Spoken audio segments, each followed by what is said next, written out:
Jack's RPG Podcast. I'm in Max. Pursuing the RPG hobby with reckless abandon.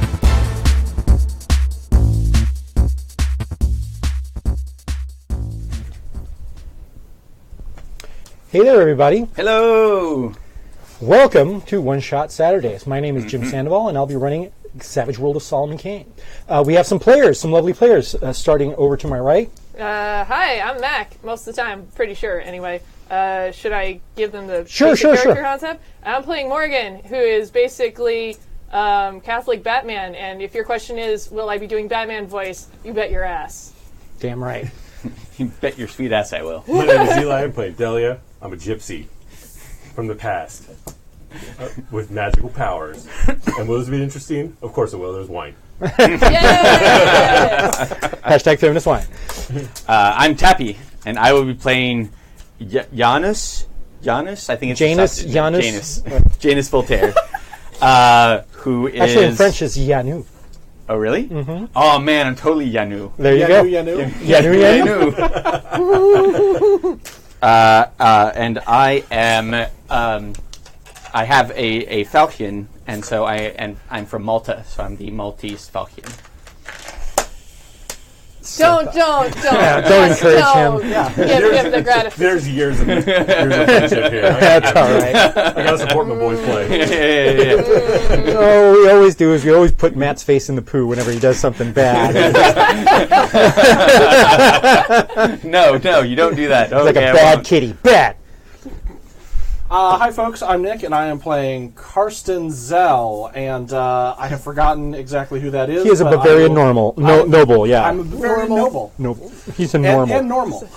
Yeah, far from it. Gross. So normal. All right, so there's a letter down in the dice tray. Could you hand it over to me? Because everybody gets one of these cool little wax-sealed letters. So you are playing that character. You are playing that character. You are playing that character. This is fantastic. Seriously, guys. Like, is this showing up in the cam? Let us find Wow. out. Not really. Higher. Yeah.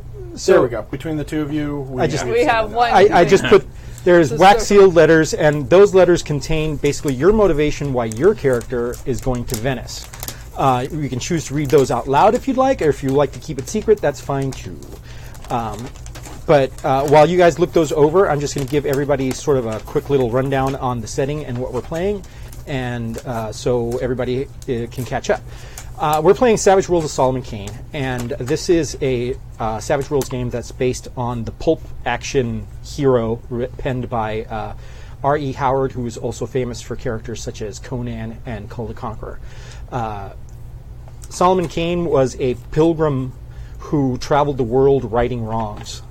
He was a person of extreme sacrifice and nobility, and he would basically travel the world being the best possible Christian he could be and helping people out, and all kinds of weird supernatural things happened to him.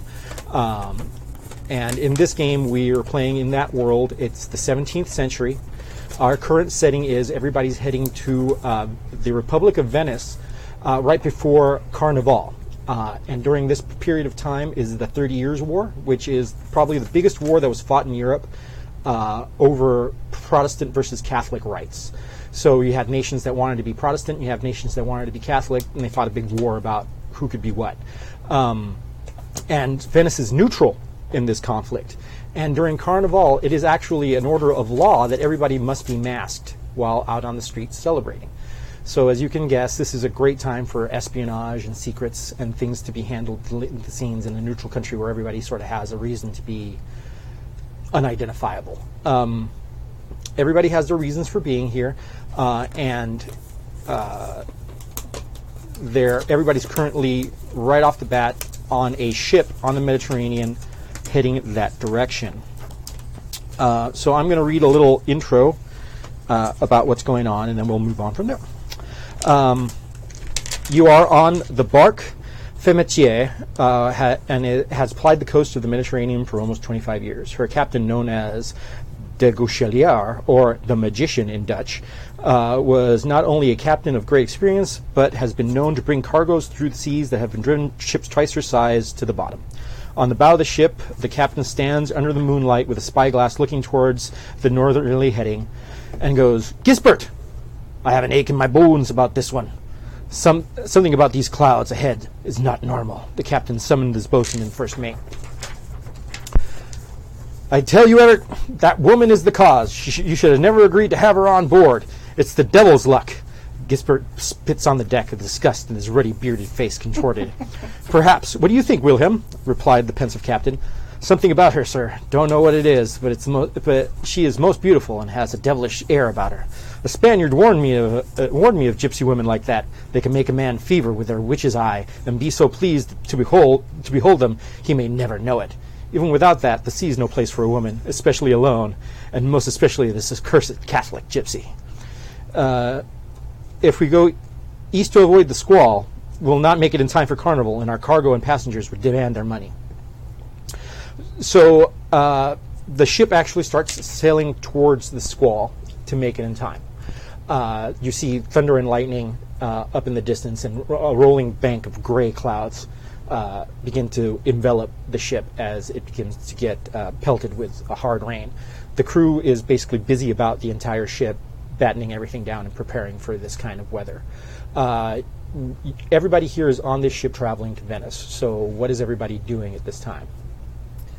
On deck, assessing the situation. All right.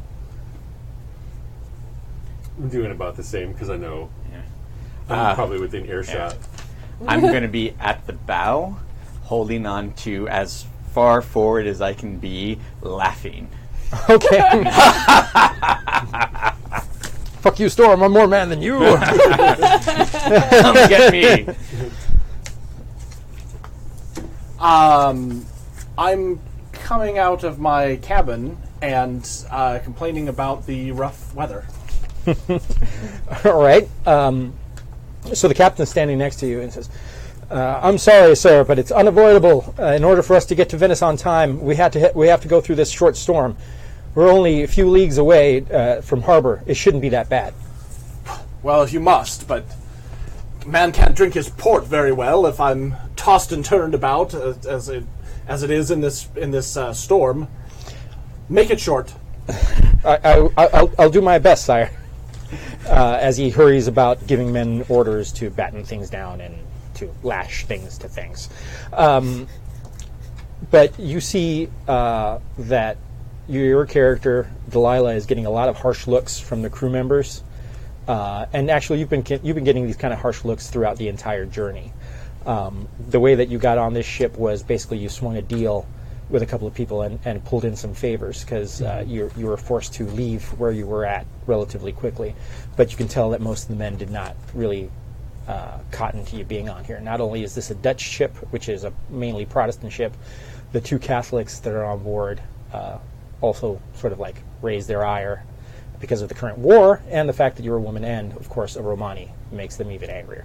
But Wait, do we know that she's a Catholic? she has a cross, but that means nothing. Okay. Actually, have you guys spoken to each other? Did you guys talk about anything beforehand? She would keep to herself.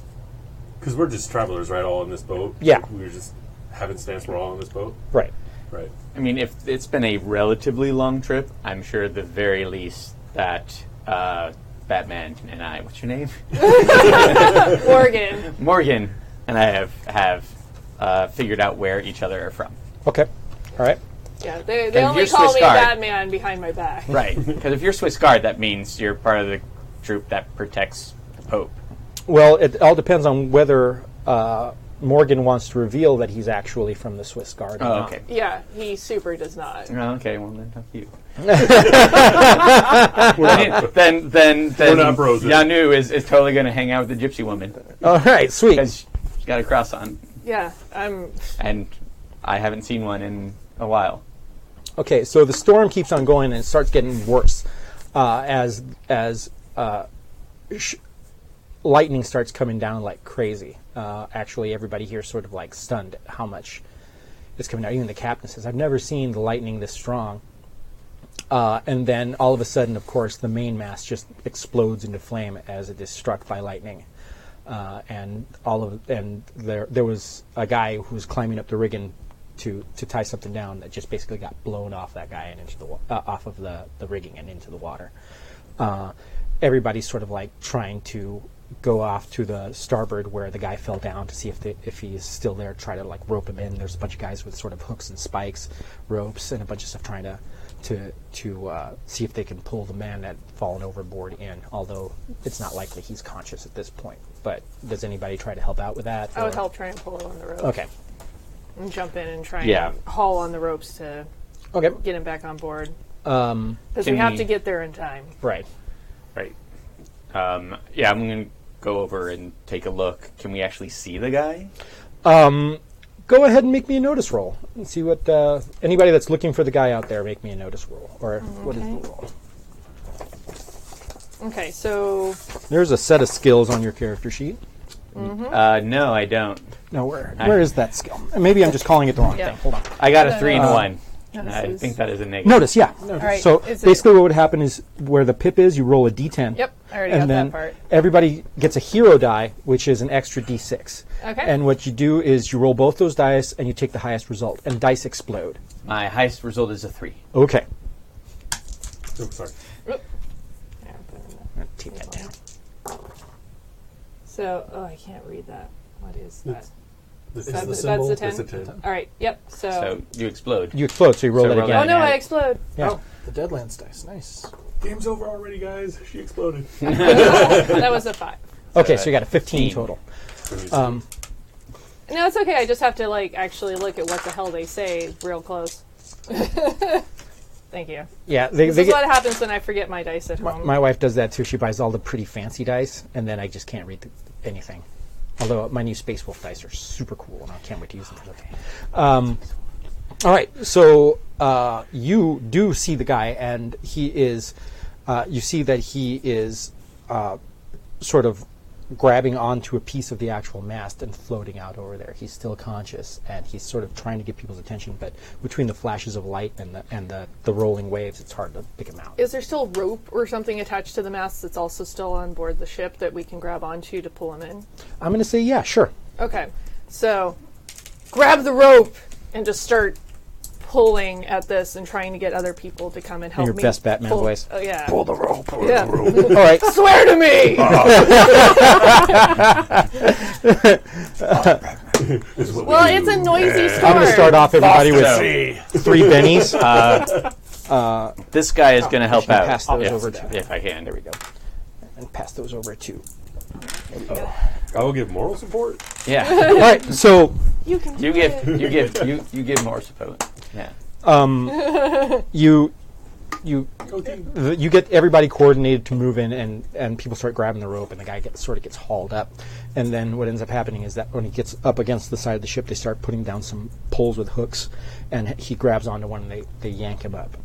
He is extremely burned on one side of his body. His arm is like really kind of burnt up and nasty. But he is breathing and conscious, and people are basically trying to bring him below decks to see to his wounds. And at this point, the storm is even getting worse, where the ship is just little like a cork on the seas. And this part of the Mediterranean usually isn't this rough. So everybody's sort of freaking out and says, I've never seen a storm like this, Captain. And the crew, there's a bunch of murmurings in the crew. It says, this is horrible bad luck. This is unnatural. This is an unnatural storm. So people are starting to get really kind of bent out Has of my shape. character been able to pick up that your guy seems like a nice guy? Oh yeah. Yeah. She's kind of like, Yeah. kind of I like think- scooching over. I think we have been chilling. Yeah. I don't think he's been hitting on you or anything like Right. that. But I think we have been chilling. So it gets to a certain point where a bunch of the crew is basically, they're clamoring at the captain to do something about this, and that he knows what the purpose of it is, and he needs to do something about it. Quick question. You said that the main mast got hit. Yes. So the top Is of it it- is burnt. Okay. The top cross rigging has fallen down and has been cut away and set aside. You guys were really lucky in the fact that they didn't cut the ropes for when you were pulling him in, because usually that kind of stuff drags the ship down and sort of makes it list. Right. But you guys managed, since you saw him so quickly and so immediately, you managed to pull that up to get him over in time before they had to cut those ropes. Right. So the like top sail and stuff is down, but the mainsail and all of that is yeah, still there. the sails so it's are not that up. we lost. No, you lost some of your rigging, and you're going to need to do some repairs. But and the riggings are all down because in this kind of wind, you don't want to have a lot of sail up. Right. Yeah. Yeah, the ship is worse for wear, but it's still seaworthy. Okay. But you see the bosun and the first mate and sort of yelling at the captain, and the captain just sort of waves his hand, and the crew starts moving towards both of you. Oh. Well, I think this Protestant ship is getting a little antsy.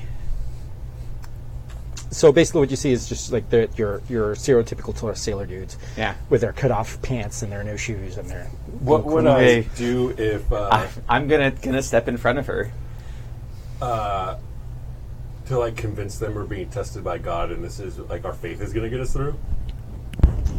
Fucking A, dude. Yeah. I will give you a bonus to your roll if you actually RP out the speech that you made. Oh crap! Suck it down, bro. Cheers. Let's do it. Yakida. Father, you have given us many tests within our life. Brain.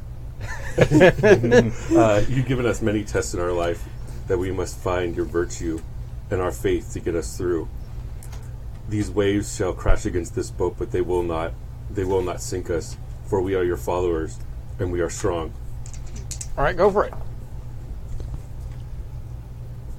Oh, snaps. 9?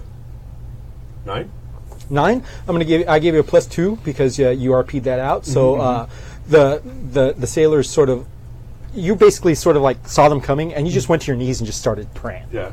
Drop the cross. What do you do, man? I am just making sure that they don't interrupt her while she's praying, like Okay. a good Catholic. All right. I'm going to say a few more of the sailors actually see this pious display and just start praying as well. The men that are still intent on doing this look at you and they look at the fact that some of them seem to be like going, well, okay, maybe we should ask God instead of being wrathful. But enough of the men are still intent on that, and they're still moving towards that. And there's some that's going, no, and they're like, still going. No good can come from this. I would. So my character is Catholic, however, is being secretive about stuff, but also is really intent on getting where they're going, and this is a distraction, and is going to probably step in and also sort of throw in with protecting this situation over here. Okay.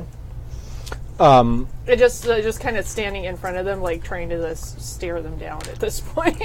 So basically, the scene that we're cut here is with flashes of light in the background and this rain coming down.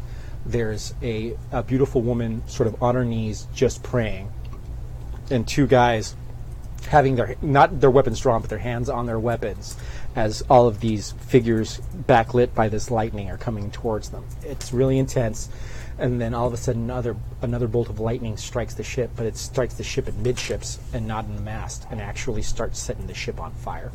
This isn't working right. So what ends up happening is sort of like a chaotic mess as men start losing interest in this and gaining more interest in putting out the fire, and that's heading towards, because this thing is covered in tar. So regardless of the rain, if something really sets it off, it just starts burning. Are there still people looking at us like they're going to attack? Everybody seems to be completely distracted by the new turn of events. So I'm going to shout, God needs you to sail. God needs me to fight. I'm going to roll intimidation on Okay, go for it. That's 4. 4, that would be up against their will stat. Let's see. Actually, I have the rule right here. Test of wills. Test of wills. Nope. Why didn't I stick this? Basically, I want them to just think that, shit, we should sail because we're going to die. We're and gonna if we die. meet Yeah, anybody up, we get into a fight, then there's somebody not sailing. That's also And if there's somebody Morgan's not goal sailing, they're gonna is die. like, for the love of fuck, please sail the goddamn ship. I have places to be that aren't here. I would rather not die here. Okay. have He more uses important spirit to missions. resist intimidate. All right. And it does Okay, not and they involve do dying not. in a They're like, you're fucking right. Because really, what ended up happening is you make this, you make that sort of heroic gesture, and you pull your freaking falchion out, and they look at their belaying pins and their crap that they have, and they're like, you know what? It's cool. I got this fire over here. You know, it's all good. But what these guys are just basically doing whatever they can to try to keep this fire from spreading, because if it spreads to certain more volatile items on the ship, things would go really, really bad. But you know, all of a sudden, what ends up happening is a piece of rope that's on fire sort of falls on the deck and sets this lantern on fire, which ends up tipping over and going into the downward hull itself, and then blackness. As you wake up. Do we wake up? Are we alive? Can we You are ask if alive. we're ghosts?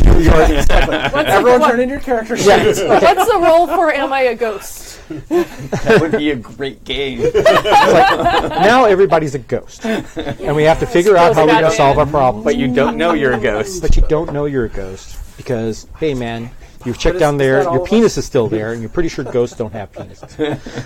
Well, I know mine's still there. Eli, you're screwed. But no, you wake up Never get a on leg up in this world. what looks like some kind of smaller vessel that's more of a... It kind of looks like a gondola, but a little bit bigger. As your bleary eyes start to focus, it's... seems to be very early morning, like right after sunrise, and the sea is calm, and what you see is you're basically lying down on this boat. The boat itself is kind of odd in its construction because it's made out of planks instead of just a solid construction like usually gondolas are. Let's see, hold on, let's get. The bow of the boat actually has a carved figurine on the little masthead thingy that looks like a horse running, and there's seems to be a man that has a large pole that's pushing the ship, and you see the shore up ahead, sort of like a boggy shore. This man is really tall. You can tell that he's kind of old, but he's well built for an old guy. Somebody who's used to the elements. He has a long but well-trimmed gray beard, and seems to be wearing very simple linen clothing. And he turns around and he has sort of a black, sort of like one of those handkerchief type of eye patches that a lot of sailors end up using. And he sits down and he grabs the jug from next to him and he takes a long swig of it and he goes, "Oh, you're awake. How did you find us? I found you in the sea, floating. You were the only ones that seemed to be alive." Well, we have God's favor at least. He sort of snorts at that, says, "You have a strange way of interpreting God's favor." And he offers you a drink. Anyone who's been on a battlefield knows this type of God's favor. He smiles at that, and his eyes sort of twinkle. And he basically goes, "I am sorry that the storm treated you so poorly. I sometimes go out after a squall like that to see if anything's floating about valuable." And goes, "Ugh, my son's anger. It reminds me of my son's anger. That was a strange storm. Wait, the storm? Well, by God's tears, you will find that we are indeed valuable, and I thank you for fishing us out of the water. And he offers you a drink. And it's basically just some sangria. Actually, there's fruit infused red wine. Oh my god, that sounds fantastic. It's actually extremely chilled in this very thick earthen container, and offers everybody else something to drink. And he looks at you, gives you a wink, and hands you the. She kind of like semi-coyly takes it. Yeah. Where are we? You are just, and he basically points that direction, and there's sort of like a bog. It says Venice is that way. Ah, Venice. Could we prevail upon you to take us in that direction? I'm sorry, is that the direction that we're Yeah, he's just like, headed right now? yeah, certainly, it is on my way. I'm going to give him like a very pointed look and just, I do believe we were intended to run into each other. He goes, maybe we were, but I do not know you, and I do not think that I was meant to speak to you. But there are many of me. I wear many masks.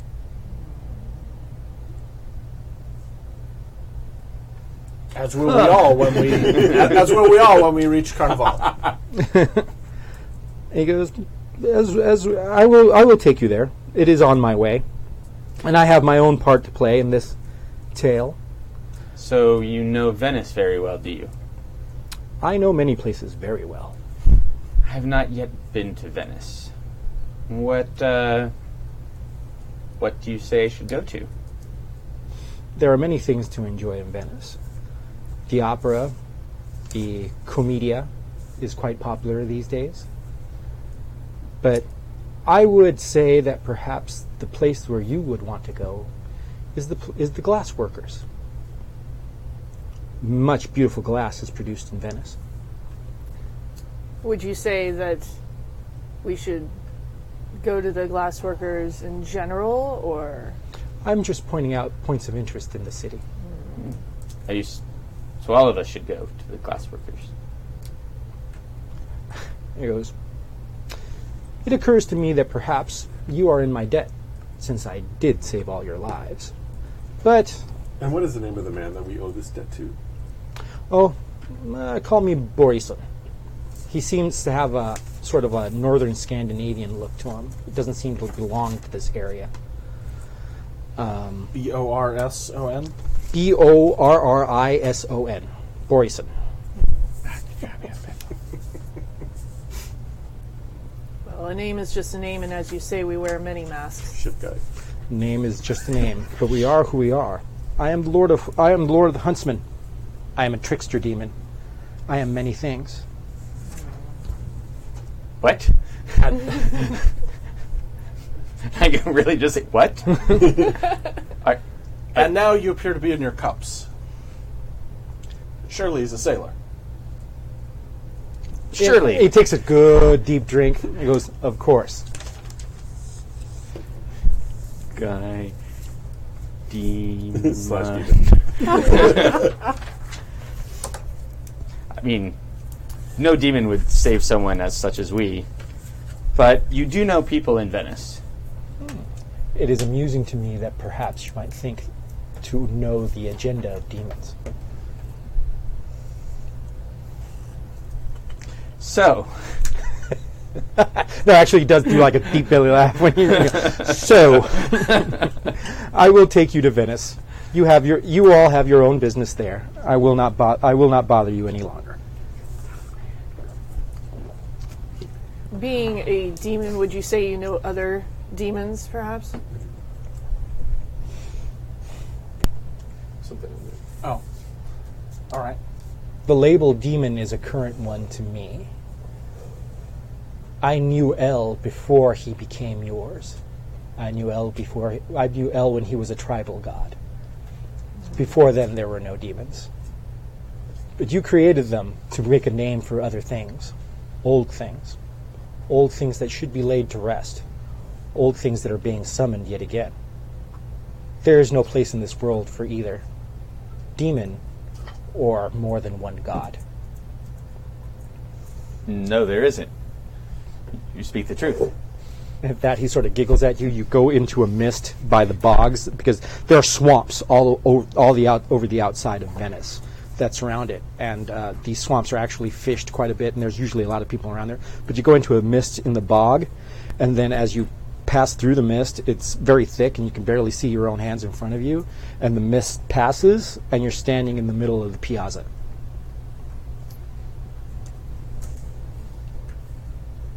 Huh. Must have had more to drink than I thought. Does anyone recall if he said where the glassworks was? No, but I'm sure we can find out. I'm like a streetwise roll. Sure. You start asking around to people? Yeah. That is not in my wheelhouse. Where are these masterful works of the glass?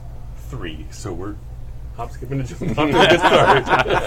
It's like, there are glass works everywhere in Venice. It's one of the things that Venice is well known for at this period, because the actual manufacture of glass and also optics in general is sort of like a magical art form. A lot of people know how to do it, and it's considered to be one of the highest levels of artisanry. Is there a way to question people to find out what the most notable of them is? Sure. I mean, you can come up with that information relatively easily. Hold on. I'll give you the name. Murano Island, which is an island right off of Venice. It's one of the very few actual solid rock islands nearby, has what is considered to be one of the largest glassworks in town, and also one of the best. Can I make a knowledge Catholicism roll to make sense of anything that just happened? Sure. All right. I mean, 3. You're rolling like thunder there. I rolled the highest roll so far is a 4. I'm a dick. Sorry. I'm still drinking this one. I'm sorry. Party foul.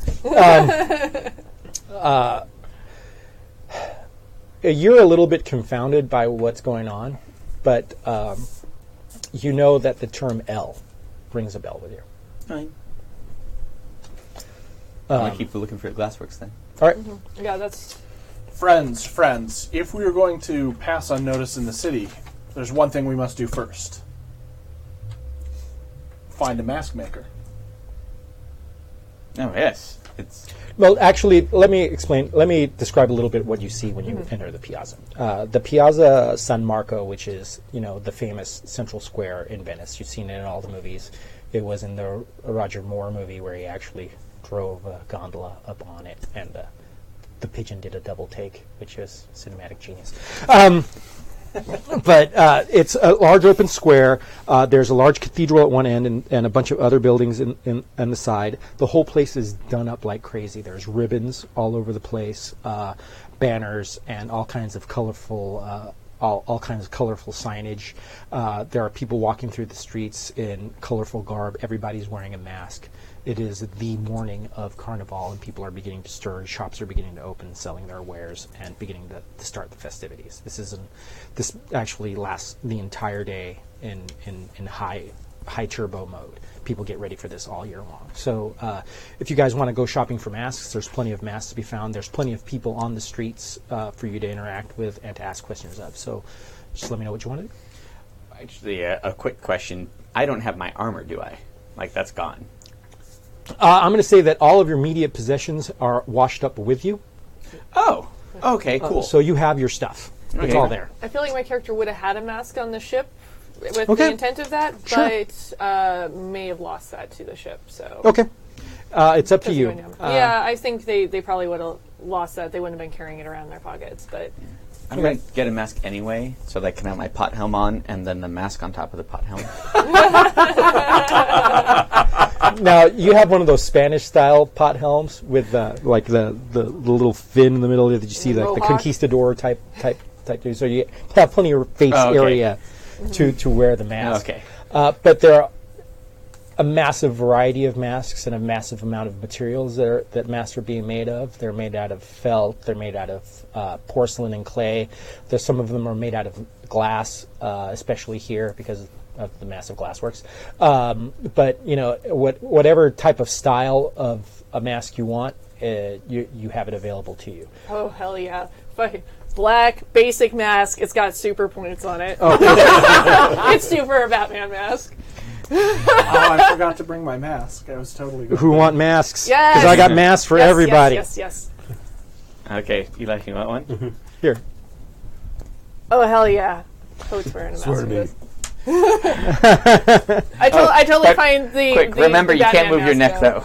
Oh yeah, you totally find the Batman mask. Well, no, I just got a half Batman mask, like they sell at Target for children during Halloween.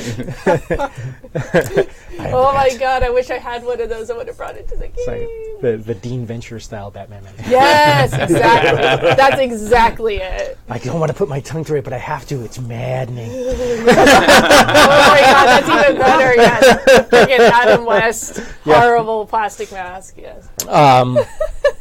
All right, so everybody has gotten a mask, and they're walking around because in order to be inconspicuous, you sort of have to. And not only that, but it's enforced by law. At this time, there was only one place where you could go where you were allowed to not don a mask, and that was the opera because it obstructed your view. All right, so you guys are in the town. Do you guys stick together? Do you guys split up?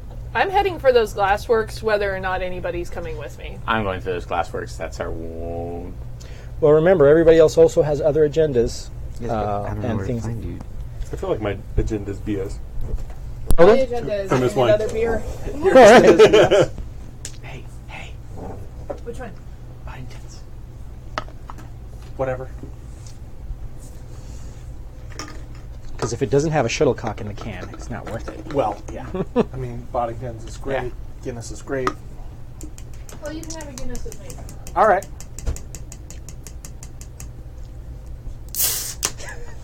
You got to be a little bit more ginger in your transport of beer, there, Tappy. Or just some fell out. Being expedient, damn it. When do they go? Because last thing you want to do is be late.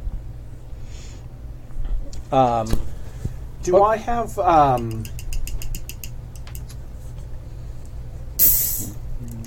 feel like this letter, which is giving me directions. Stop. Oh my god, it doesn't want to go. There we go. Shit. You got it. You got it. I got it. I feel like this letter giving me directions says to look up a specific individual, but doesn't give me any information about where this individual might be. Right. But For very specific business reasons. I mean, that just seems odd to me. well, the person that you're looking for is probably someone very well known here. So if you Okay. drop that name, odds are that somebody might be able to help you out. Ah, okay. Fair enough. But if you do start, but the thing is, you have well connected, I believe, or I have connections. You have connections. Habsburg.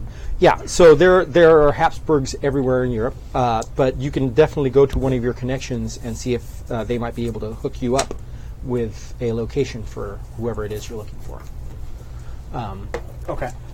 I am going to ask around for where one could find work as a mercenary. Okay. Sure. There are actual hiring halls in the town. I'll go to one of those. Okay. My friend, you're looking for mercenary work. I'm looking for mercenaries.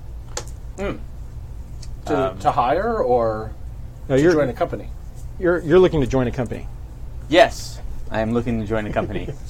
What luck! Not only has the good Lord saved us all, but I'm hiring mercenaries. Oh, that's fantastic. What, let's work out the terms of this. Sure.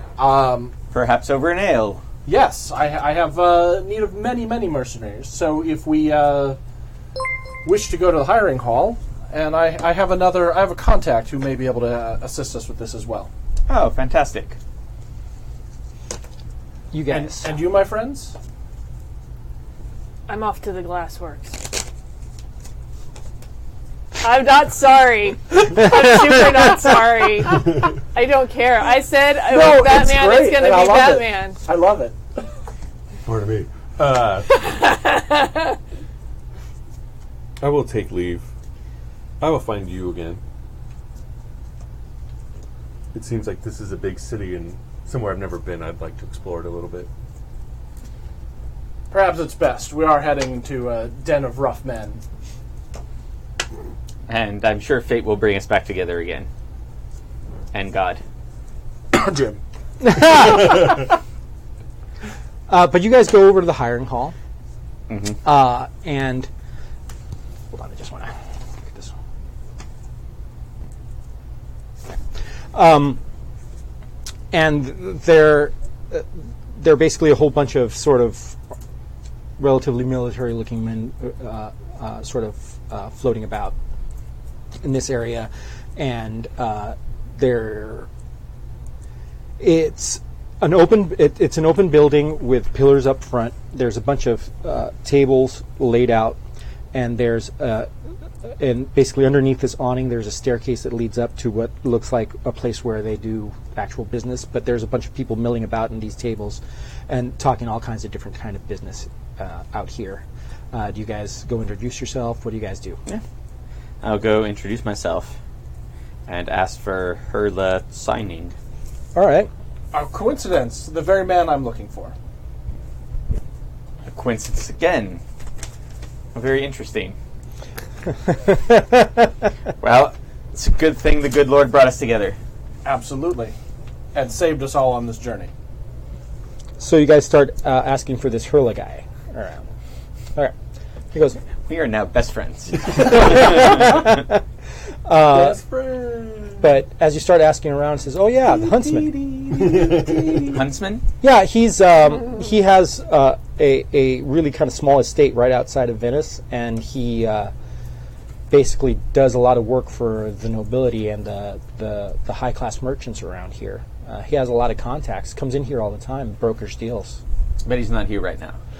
No, unless he has specific business here. He's not really affiliated with the guild here, but he's sort of like a solo contractor type of guy. Why is he called the Huntsman? Because by profession, what he does is he raises hounds, and he basically takes rich people out hunting. And he has a bunch of people that facilitate that. Whether it's grouse or big game or whatever, he just sort of puts that together. And he has an estate outside the city. Yeah, just right outside. And he gives you directions to where it is. Shall we? I believe we shall. I don't need to look for work here anymore. So you go to check out the Murano glassworks. Yes, you do. Okay. During the day, this place is just kind of like a hustle and bustle of people. What you see is a very small island, and we're talking maybe about 350 yards across at its largest point. It's not very huge, but it's large enough to be dominated by its very large brick and stone structure in the middle of it.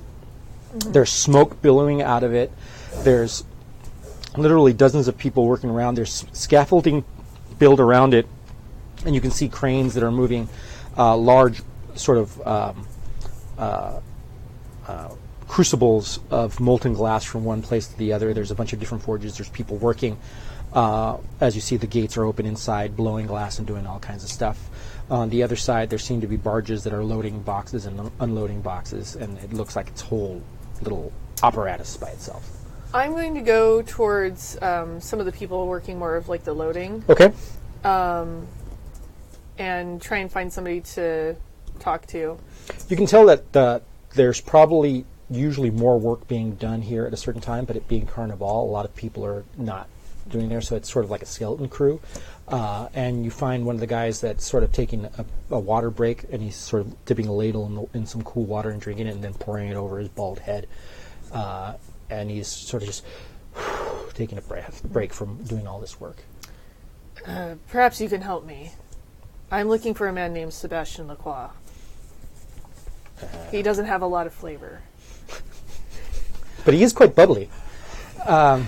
He's like a hint of a person. Calm, Matt. Calm. He's like a person, but on low battery. And he goes, I also just want you to do this rough voice for everything with you, like from now on. tell me what I want to It's know. my favorite. That's good to know. It's so Pete Holmes. I love it. You ever watch the Pete Holmes Batman things that he did?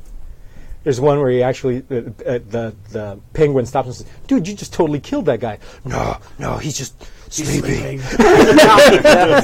See, and all I can think of is the guy that was doing Batman and the Joker, and you can't understand Batman at all. And he's Right. like, "Is that Bat? Is that what that is?" He's just like, Patton Oswalt played the Penguin. It was hilarious. That's a whole series. I need to look that up. Yeah, it's on YouTube. It is freaking awesome. And he seems like, I don't know any French guys. He says maybe you might want to talk to the foreman. He should still be here for at least a few more minutes. And he points you in the direction of what looks like a building within the scaffolding that looks like an office. All right, I'm gonna head there. Okay. No more conversation. This guy is useless to me. Okay, you head over there, and there seems to be a guy who's putting on his jacket and getting ready to leave for the day, and he's donning a nice mask, and you can tell that he's trying to take off for the festivities. I'm looking for someone. Perhaps you can help me. He goes, yeah, I'm kind of in a hurry. I need to get the heck out of here. It's important. Sebastian Lacroix. What about him? Do you know where I can find him? I know that he's caught up with my boss, but I've never seen him. I just heard his name. Are you sure you've only heard his name? Well, let me think. Yeah, I've only heard his name. I don't believe him. All right. No, he's a very big, portly fellow with a short beard. He's a little bit tall for an Italian, but you can tell that he's a person that is used to having a little bit of authority and misusing it. Yeah. At every turn. Does yeah. he seem nervous at all about this? He doesn't seem to be Like- nervous at all. He just wants to get on his way, and he seems to be really annoyed that you're barring his exit. Well, then where can I find someone who does know him? He goes, well, you can always try to talk to my boss. His name is Cesare Maximiliano. He owns these glassworks. Or if you want to call him, Chucky Max. No, I went just like, oh man, Italians have such cool names. And I go to my wife, I want to be called Cesare Maximiliano. It'd be so sexy. I'll grow curls and shit. And she goes, you want to be known as Chucky Max? No, and that's what that means. The famous composer Joe Green. Joe Green, yeah. Giuseppe Verdi. Yeah. And he basically is trying to muscle his way past you to get past. He doesn't give a crap. Oh, I'm totally going to block him because he's being a Okay. dick. All right, you block him, no problem. This guy does not know how to fight, and you know how to fight. So, Yeah. totally. He goes, dude, come on. And he's like, please, sir, please, I must be somewhere very shortly. I have told you all I know, I swear. And where can I find your boss? He basically gives you an address to his townhouse Okay. in Venice. I guess that's where I'm going. All right. I'm going to very, pointedly, I feel like I was blocking the door, and then, literally just step aside like a badass, and then see myself out. Where'd you go? You sort of... Tell him to look over there, and then you're gone. Where do you think I am? All of a sudden, I'm just, in the ceiling. Smoke Smoke bomb. Smoke bomb! Yeah. Never announced the smoke bomb, man. Unless you're Uncle Stan in it. Yeah, smoke bomb. Okay, I so want to play this character. he actually does seem a little bit intimidated by the fact that he realized that he came and went at your leave. Yeah. So he sort of gives you a look and is kind of nervous and steps out the door and just goes about his business. Yeah, screw that guy. Yeah, screw that guy. Eli, what you up to? I'm gonna go peruse the streets. All right. And learn about this Hurla guy. All right. Everybody seems to be looking for this Hurla guy. But All I'm right. gonna kind of do it nondescript. I'm gonna know if I need to do some sort of performance to try to hide my beauty a little bit. You could basically... Because I don't like the fact of why my guys they go talk to this guy is kind of crappy guys. Okay. Yeah, I'm going to say that. Sure. If you want to dirty yourself up a little bit, or maybe walk with like a little bit of a crouch, kind of hunchbacky. Yeah, sure. There's no role necessary. If you want to sort of be a little bit incognito, I figure somebody in your position would know how to do that. Okay. All right. Are you just walking around asking questions? Yeah, I guess because in Savage Worlds they have like a common knowledge. Yeah. Type. So it's just kind of like her gathering that information through common knowledge, just asking people on the town like. Yeah, actually, just give me another streetwise roll, or that'll totally work. What are the numbers, Matt? Oh, that's a 6. A 7 and a 7. 7. 7 and 7. Those Drink. are good. Okay, yeah, this guy's actually fairly popular in these parts. He has a place where he lives in a little bit north of the city, and he basically organizes, he basically runs hunt masters for most of the rich people in town. Would there be talking to like, I guess some seedier people? Is there any dirt on him? Like, what does this guy seem like? All right. When the doors are closed, like, is he a jerk? Is he known to be kind of like? For the most part, this guy has a fairly good reputation as a guy who sort of brokers deals in a lot of ways between people. He's sort of like a information dude, because he seems to be sort of plugged in with a lot of the people that have money around here, and he hires a lot of people to work alongside a lot of these guys. That he seems to have an inside track on a lot of things that are going on in town, and he's highly valued in the sort of like the shadow community for somebody that you can go to if you have shadier dealings that you want to find out about. Usually he's known for being really fair, but expensive if you're looking for something that is a little bit more difficult to find. Okay. Then I will make my way to his area, because I know. Oh, and in a lot of ways, there's no police. So a lot of times this guy's hired to find things that people have lost or have been stolen that are valuable. And he seems to have a very good reputation for doing that. So whatever contract he binds, like, he keeps to it. Yeah, he's totally mercenary. He doesn't seem to have any kind of sides. It's just like, but once he negotiates a deal, the deal is done.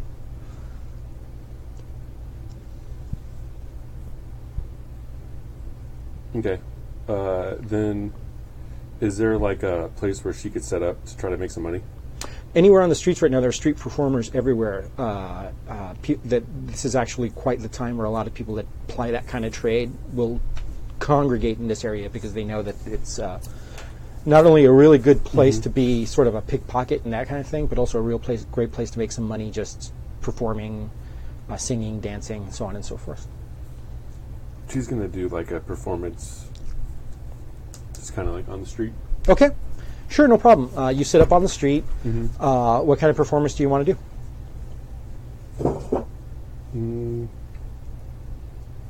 Would it be more streetwise to do like the games, I guess? Oh, you want to do like the shell game or that kind of thing? 3-card money. Yeah. Okay. That would probably be more streetwise than performance. Yeah. Okay. Performance would be like singing or dancing or playing an instrument or. 4. 4. Okay, that's a success, but barely. You make a little bit of money, but you're obviously weren't cheating. So the games are rigged for it, but people had a good time playing, and you had a good crowd going. Okay. Not only that, just people like walking up to you. Yeah. So that's kind of what she's doing. She's just kind of get a sense of the city. All right. In the mercenary hall, is there a place where I can buy a shield? Yes. I would like to do that. You purchase a shield. Oh, good. Now that I'm a bodyguard. Do you want a kite shield? Do you want a regular round? What kind of shield do you want? I think I want a round shield. That's Okay. easy to hit people with if I need to. So that will give you a +1 to your parry and minus a +1 to your difficulty to be hit at range. Okay. How do I calculate my parry? Your parry is 5 plus half your, but it should be written down there. It is not. It is not? It's on the left. Oh. It confused me too. Oh, okay. Yeah. Okay, so now I just do a +1 there. Okay, Yeah, cool. I got it. You put that on the modifier or whatever. There's Yeah. a place for it. Yeah, no problem. Somebody should sell you a wooden shield. Did you? You just take one off the wall and just hand it. Yeah. All right. So you're going to head off to Chisare's house. And it is in one of the schwankier parts of the city. Okay. Usually the way that these buildings are laid out is that it's kind of like townhomes. They're three-story buildings. They're really narrow. They're usually sitting on stilts over the water next to the canal itself. It's already arrayed with all kinds of stuff for Carnival, and there seem to be servants at the front dressed out like stockings, the whole nine, like dressed super nice with their masks on, and they seem to be there's two of them flanking the front door. I seek to talk with Shirzad. Shirzade? Shizare. Yeah. Shizade. It's just say Shirzade. Caesar with an Italian accent. Cesare. Which is Shizade. Yeah. Okay, that I can remember. yeah. Cesare Chavez. Exactly. Take that exit. Just duck. Why is it that streets that are named after social activists are usually a bad place to hang out? I mean, I don't seriously, know. I loved living just off of that. right off of MLK. Anyways, so he goes. The master is not home. He is out preparing for the party this evening. Everybody's somewhere else. Where can I find your master? Where is he? You can tell Batman. It's cool. Just tell Batman. Tell Batman where he is. You tell Batman. He seems a little intimidated by you because he is really just sort of like a house servant. Sure, but should be intimidated. yeah, and he goes, "I'm sorry, sir. I don't know for sure. All I was told is that he was purchasing some items for this evening's party, and that he would be returning before its beginning." What kind of items? I do not know. I think he was buying gifts for certain special guests. Someone has to know where he went. I cannot believe that the entire household of servants can't know where their master is gone. He goes, "One moment," and he just steps inside, and the other guy's sort of like trying to like not make eye contact with you. That's fair. And what looks like a man he's wearing one of those white wigs. He's most likely the major domo or whatever head man in here. And he goes, "Yes, sir. May I help you?" It's most important that I find Cesare. Cesare is indisposed. He is out buying personal gifts for some of the special guests. I would suggest trying the main piazza and in the jewelry shops there. Is there anywhere else that he might be? If there is, that would not be anything I would know anything of. Do you expect him back at some point? He should be back before sundown. That's when we will start receiving guests, and he must be here for that. Out of character, what time is it? It's still fairly mid-morning. We're say about 10 a.m. Oh my god, this is the worst scavenger hunt. No, I mean but you can tell if as you peek sort of back behind the house, there are boats because the back of the house actually goes up against the water, and there are boats. They're bringing in like cases of wine and all kinds of stuff, and like there's a bunch of shellfish and stuff that's being brought in. You can tell that the staff is very hard at work at putting together a very large reception. You have to understand, I'm most inconvenienced. He promised to introduce me to an acquaintance of his, Sebastian Lacroix. And he goes, "Oh, Mr. Lacroix.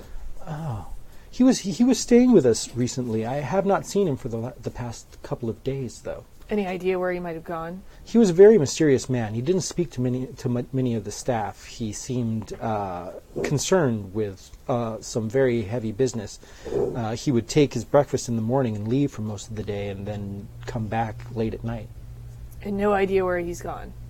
The master does not really keep me apprised of his guests' activities, sir. I am sorry, but I am at a loss. I cannot give you anything.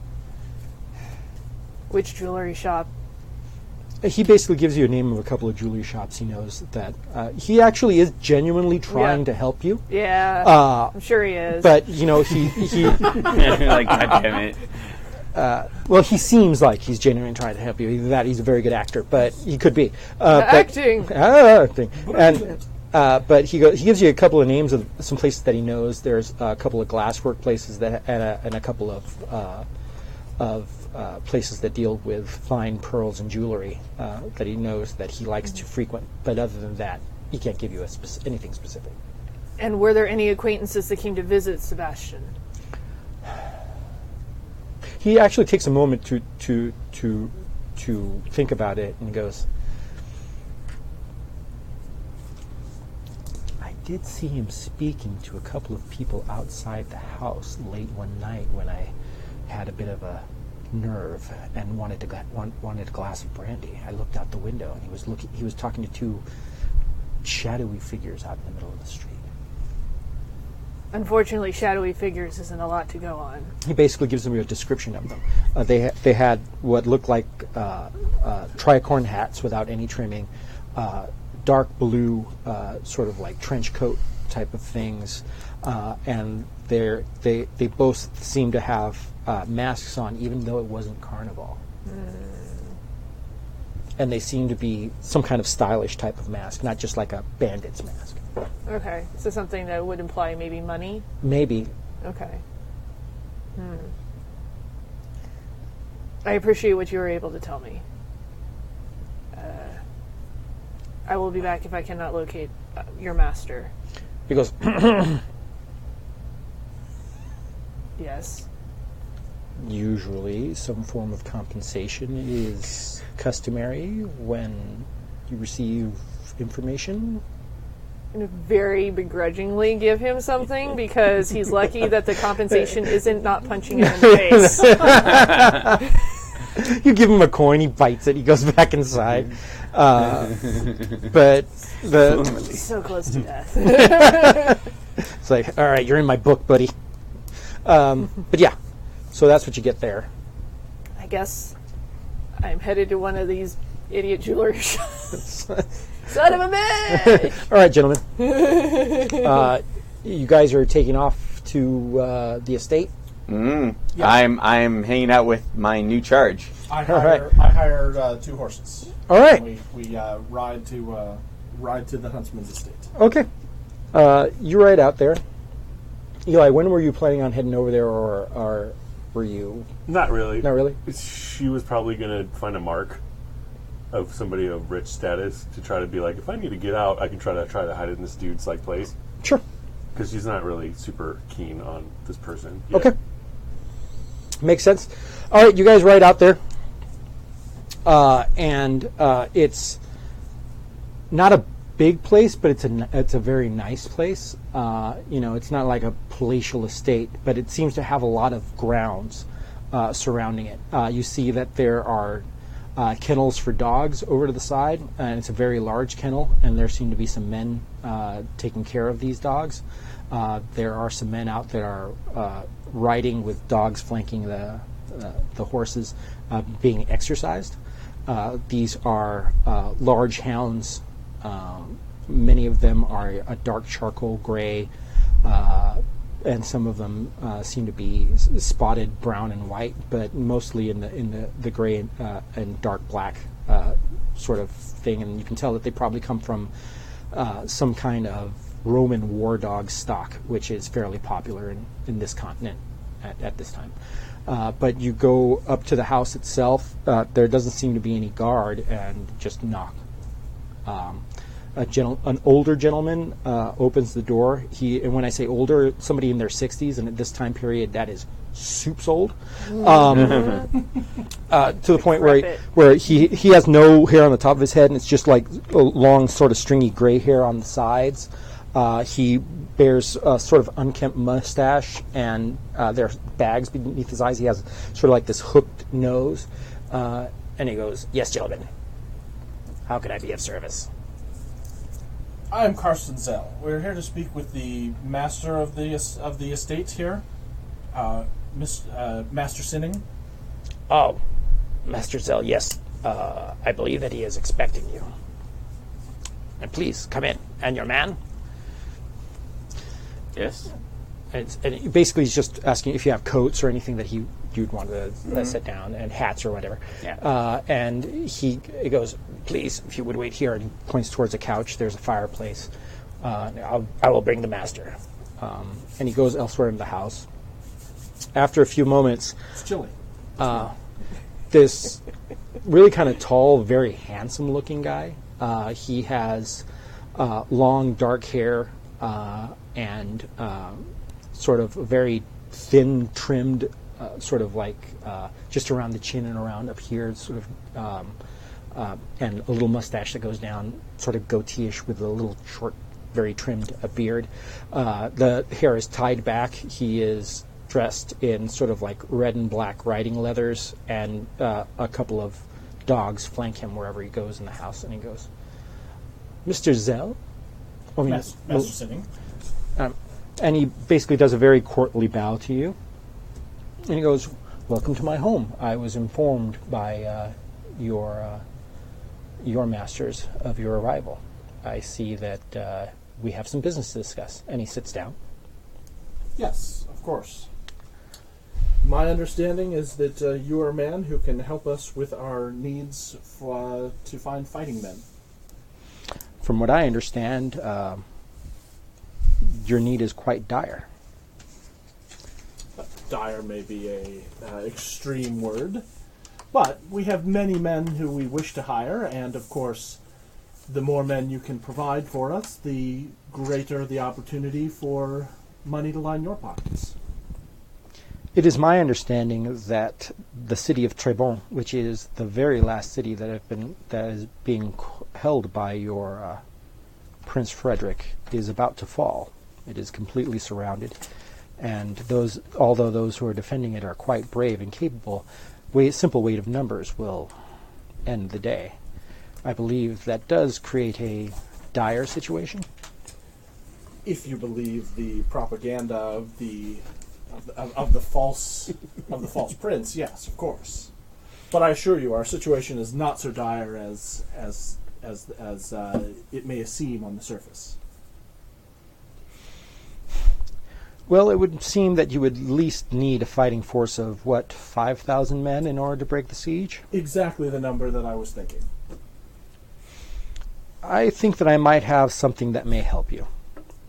Yes.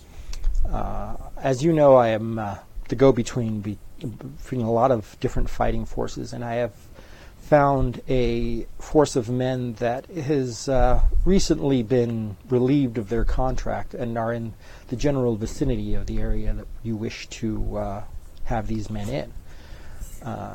I could very easily broker a deal. We could certainly talk numbers, but before we do so, there is a certain personal matter that I need some assistance with. Do tell. It sounds as though there may be room to make an arrangement. Do you mind? And I'll point to the sideboard. I assume he has... Oh, no. Yeah, actually what happens is the old man sort of brings in, he has a variety of cheeses and charcuterie, and there's some brandy. I like this guy. Cheese. Oh man, cheese and charcuterie plate. Oh, I Yeah. It says, oh yeah, we make the cheese and the sausages here on the grounds. And that you can sell it. The old man sort of looks very prideful at it. But there's terrine, there's several other very tasty things. But he goes, I'm well known in this city. And unfortunately, because of that, my agents are well known as well. It is very difficult for me to get anything done in the city without certain eyes being turned towards my activities, simply because it is well known what I do. It is the price of fame, yes.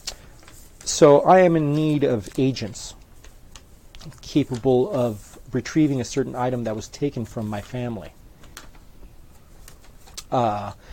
And I need those agents to be able to act surreptitiously on my behalf. I see. If you could arrange for a gathering of individuals that might be able to help me in this, I would be most inclined to help you in your endeavor. I see. Would this be a further negotiations would necessitate the acquisition of this item? The item must be located and then the item must be acquired, and it must be done so in a way where suspicions towards me are not leveled. So the simple fact of the matter is I would point you in the right direction of certain people to ask as to the whereabouts, and then upon the item's return to me, I will arrange for what you need within the scope of resources you have available to you. Well, I certainly think that could be something that could be arranged. Do you have additional details? I do, but I wouldn't be hesitant to reveal those details until you have agreed. And if it is your word that you have agreed to this task, I would be more than happy to share that information with you. Very well. Do you require a contract, or will the gentleman's word be enough for you? And he goes, a gentleman's word is always enough for me. He goes, it is a very, very old golden circlet crown that has been in my family for quite some time. It was taken from me here, and I believe that it is being held by someone within the city. I think that my contacts would be able to tell me if it would have left Venice at this point in time. It is. He basically gives you a detailed description. It's a. It looks like more of a torque, if you know what a torque is. It's but it's a ring of gold, and at the very ends of it, there's a wolf head facing up and a wolf head facing down, and then an empty space in between. And the sides of it etched in the gold on the sides is some old German script that he says is nobody really knows how to read anymore. It's just really old. And that's so it's 4 wolf heads, 2 on each side. No, it's one wolf head that's facing up, one wolf head that's facing down, sort of creating sort of like a yin yang type of thing on the end, but they don't quite touch. Gotcha. And he says there are a number of individuals here that would be interested in that in such an item, and very few individuals that would be able to either sell or conceal that item from me. And I believe that all of those people will be at a dinner party this evening, which I can secure you an invitation to, and perhaps entrance to any others you wish to bring with you. It is a party being held by a very rich person in town by the name of Maximiliano. He owns the glassworks. Interesting. Chuck Max. Chuck Max. Chuck Max. No, if ever I was going to be a game show host, that would be my name. Chucky Max. With your host, Chucky Max. Or a very large Chucky doll. That is very scary. Hi, I'm Chucky. Hi, I'm Chucky. It's like, Please be my friend. that's a big steak knife, buddy. All right. So, do we then head out? Like, up to you guys. Ask you. I don't know. I got to bodyguard this guy, so I'm following him. So yeah, small talk. Yeah. And Cheese. yeah. All of the cheese. And yes, very well. I will look around and see what I can do, and this will be very interesting. I'm sure that we'll be able to come to an accommodation. Okay, so when you take off, I'm going to go up to the table and very quickly scribble a little bit on a piece of paper. and then follow along. Your cheese is amazing. I will. We'll work for Is cheese. this Humboldt Fog? And mercenary will work for cheese. Please hire me instead. Quince paste plus blue cheese equals delicious. Thank you so much.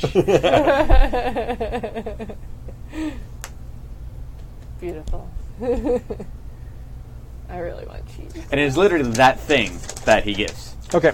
Oh, literally that. Literally the thing. All right. So I'm going to keep this then, because it is now mine. Yeah. Ooh, intrigue. Yes. And I am no mere bodyguard. You're the Maltese I'm the Maltese These Falcon. Falchian. Yeah. Oh, Matt, you're a beautiful sack of shit.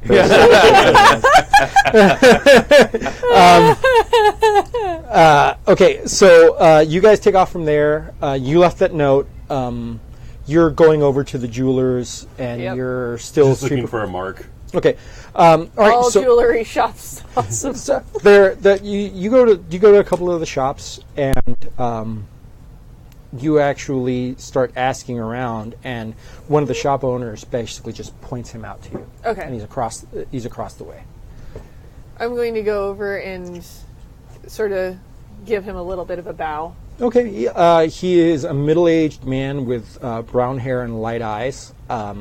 He has no facial hair. He is finely dressed, and he seems to be surrounded by two gentlemen wearing fencing swords. Excuse me, I don't mean to impose, but I was told you were the man to talk to regarding Sebastian Lacroix. And he sort of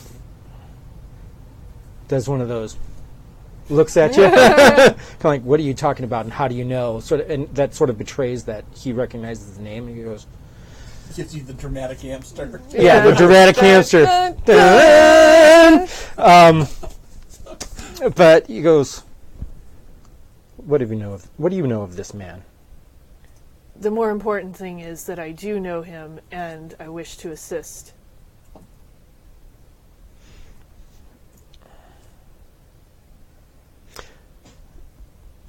"I'm afraid, good sir, that I do not know what you're talking about." I'm afraid that you do. And I can be quite useful, especially with meeting the ends necessary.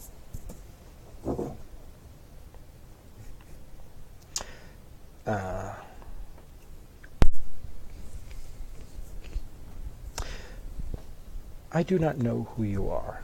You come to me in the middle of the street, pronouncing a name I do not know. I am sorry, but I don't think I can help you."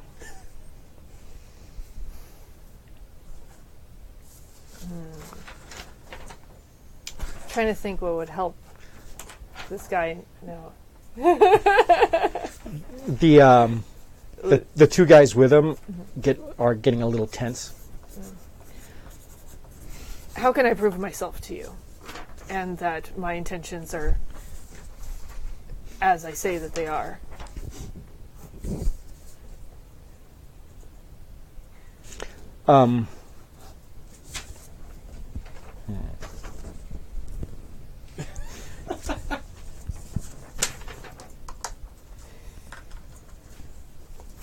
He goes, "There's a man that's been causing me some trouble. If you could eliminate him, perhaps we could talk." What is this man's name and where do I find him?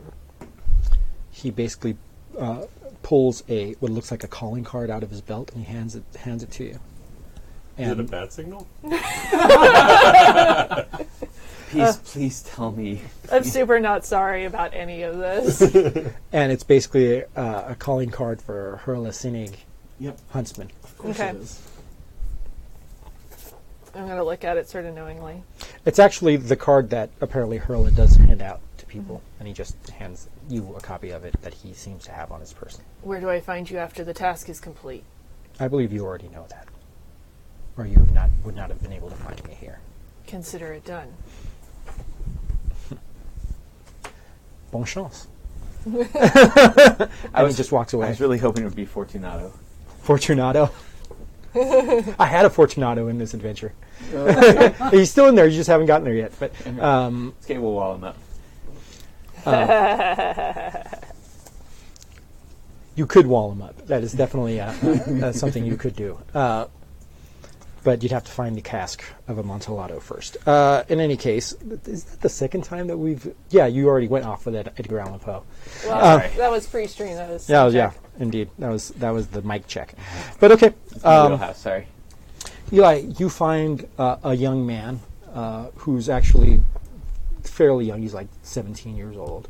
He seems to be completely infatuated with you, and he seemed to have like another girl hanging out with him, but totally sort of did away with her. Yeah, like this. Like, get out of here. Yeah, I like this one better.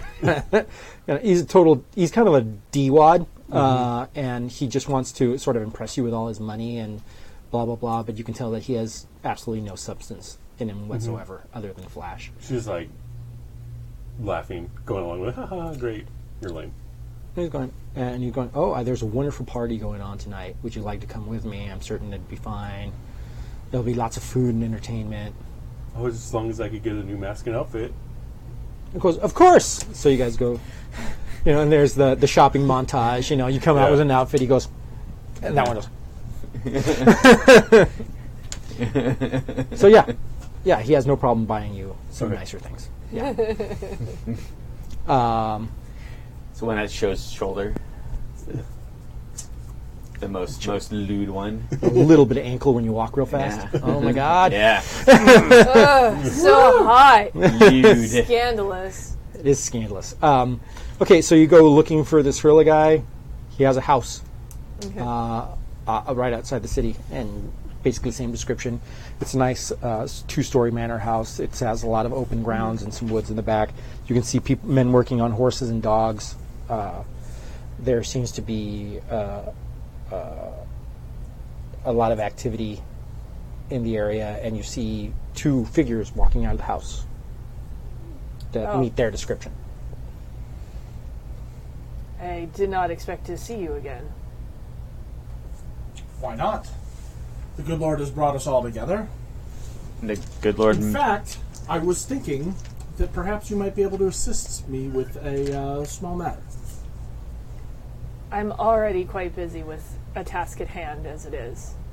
I'm sure that this would not take much more of your time. Did you wish to speak with the master of the house? I can make an introduction. I don't believe I need assistance with an introduction, but I do need to speak with the master of the house. I'm sure that could easily be arranged. I wish to speak to the master of the house alone. Of course. But we'll wait here for a moment and escort you back to the city. Companions such as us who have been saved from the sea must stay together, of course. It is the will of the Lord. Morgan's just going to walk away to the house now. Just kind of like, okay, and continue on their Friend way. seems quite dour. Always been quite dour. All right. So you walk up to the house. I wonder where Delilah And you knock on the door, and the same little old guy sort of opens up and goes, "Yes? I wish to speak to your master, Who may I say is come calling?" Morgan. He will know. All right. And he goes, "All right, then. Come in." And he sits you in the same seating room. And the same gentleman comes out, sort of like almost impossibly handsome. He's in his late 20s, early 30s, you would think. Long dark hair, bearded, very well dressed, with these magnificent looking dogs. I do believe we met earlier. And I need your assistance. He laughs at you. He goes, "Please, have a seat." I believe you're well aware of why I'm in the city. I do know these things, yes. I do also know that you've been given another task. I have been given another task that I don't wish to carry out, but if I can convincingly make it seem so, that would be enough. That is an interesting proposition. I haven't died in quite a long time.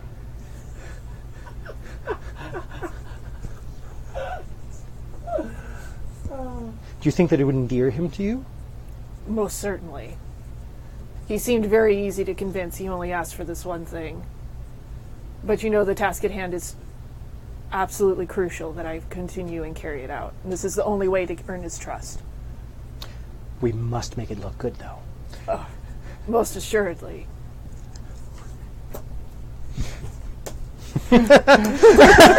So good. I'm so happy right now. All right, I got a king. A 10 of hearts. All right, he's going to take a swap at you. All right. Sucks.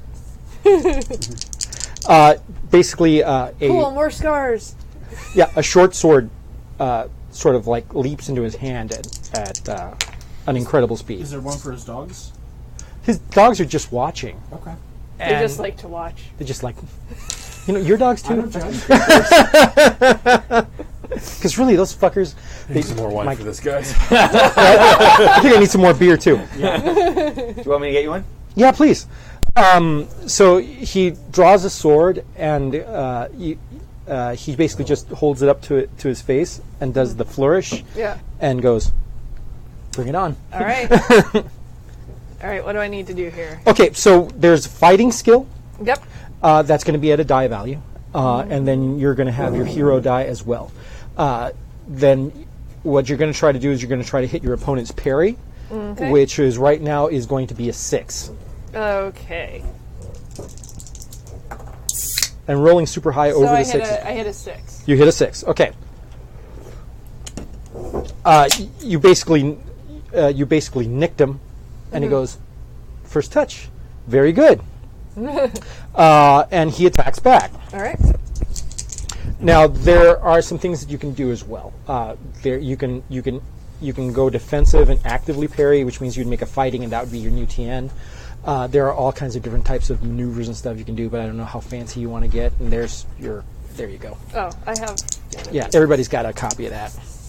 I don't need it, guys. I'm a talker, not a fighter. You have magic. Was there like a exchange of blows, or was it just he reached out and nicked him and then Basically, conversational? they're very conversational. Right now, it's sort of like an Errol Flynn movie where they're sort of very friendly, fighting each other. Okay. They're not sparring. They're actually trying to fight each other, but they're doing it in sort of like a very Gentlemanly way. a la Princess Bride. Yeah. Sort of. That's exactly what I was thinking. Exactly. The reason I'm asking is because I'm still right outside. You actually do. So when I hear something that sounds like Give me a notice roll. being attacked, Give me a notice roll to see if you actually sense it as the weapons are being drawn, but it'll become obvious later on. What's your parry, by the way? I do. my rule is if it Oh, doesn't- okay. I guess not it's in the the 6. area, I roll Or it. is- 7.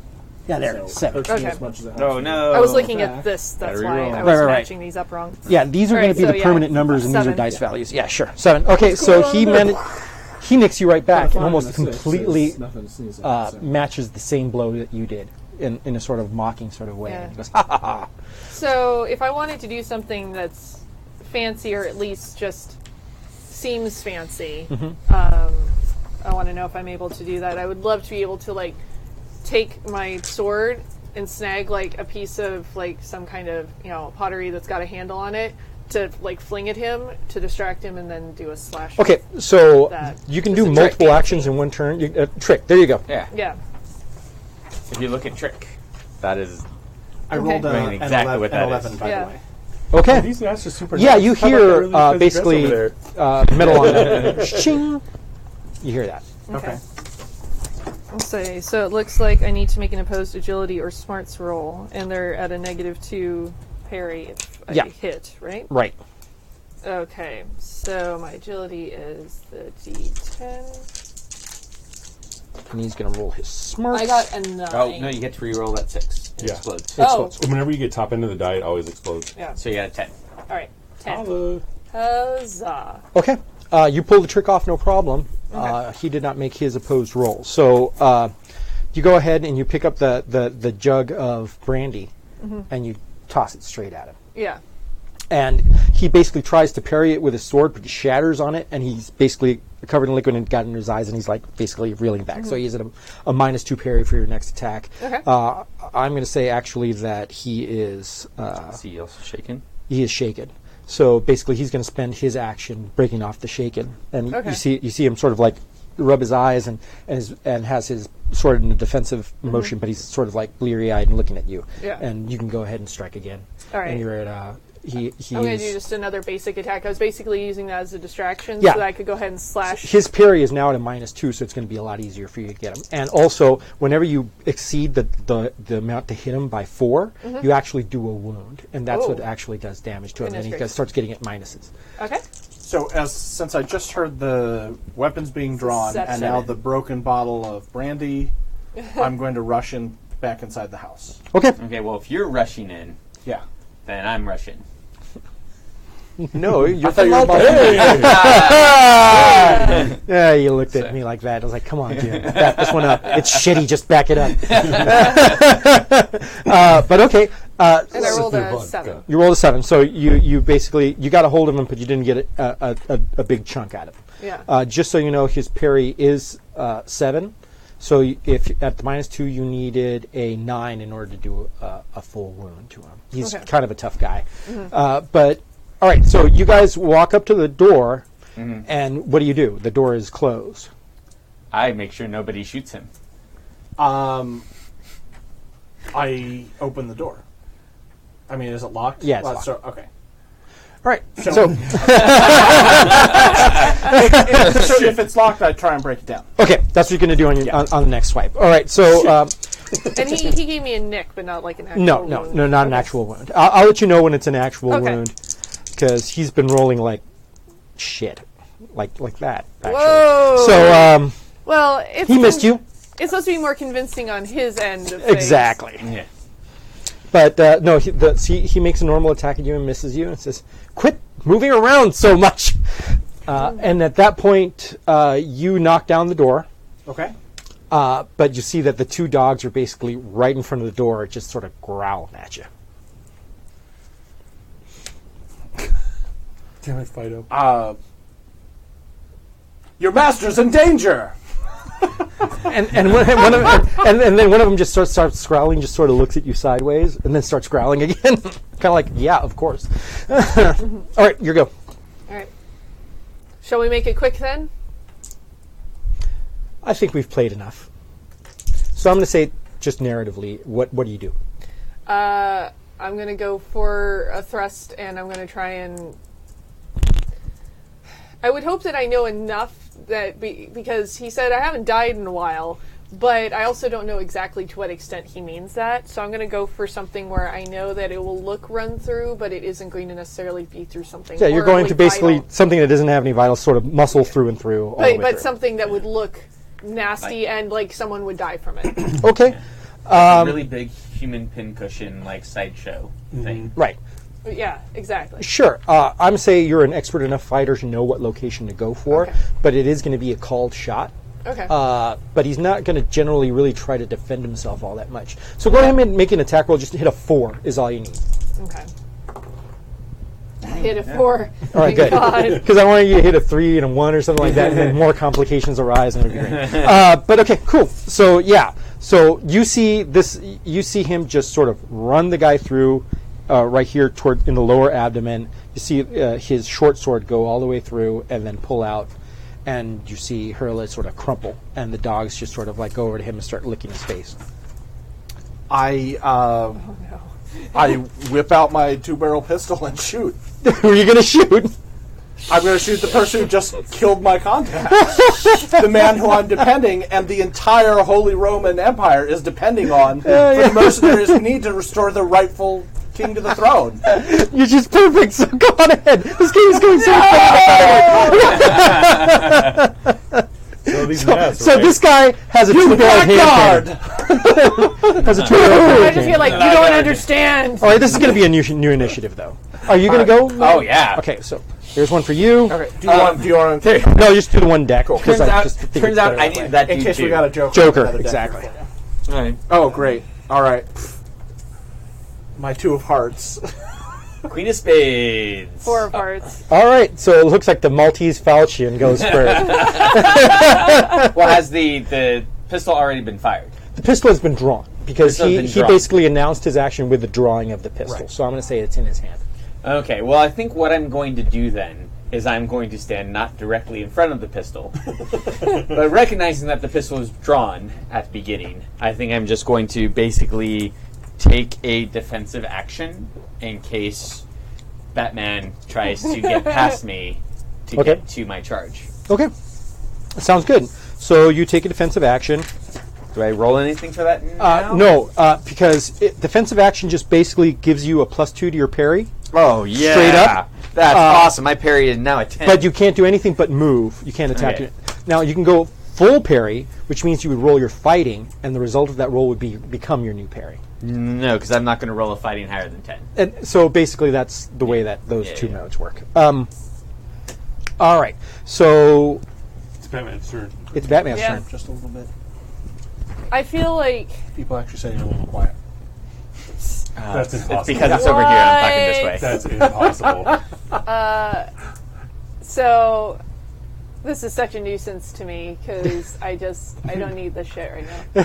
So I'm But gonna. it's so Batman. Come on, Batman. I You gotta know. talk. Yeah, I know. Talk it out. So I'm going to actually Hold on for a second. lower the weapon I'm gonna go to the that I miserable. have in my hand. He's not dead, and it was necessary. You have to listen to me. Can I see our host moving? You see him sort of open an eye. I'm gonna have to. Jim said that we saw him open an eye and close Yeah. it to him. Yeah. It had to look convincing. I'm listening. Pistol is still out. I have a very important task to complete, and he was well aware of the danger of it. And this was something that was agreed to. Do not get in the way of this. Since he appears that he has not, since he looked at me and then closed his eye again, I will sheath the weapon. Carefully, wipe blood off. Like, Put yeah, I think sword that's away. we do the Yeah. who's first. Great. Okay, but the Maltese falcon is still out. Oh my. Do I have your word that no harm will come to him until my contract is completed? No harm beyond what has already been done, but it was necessary, and you have to understand that, though I cannot tell you why.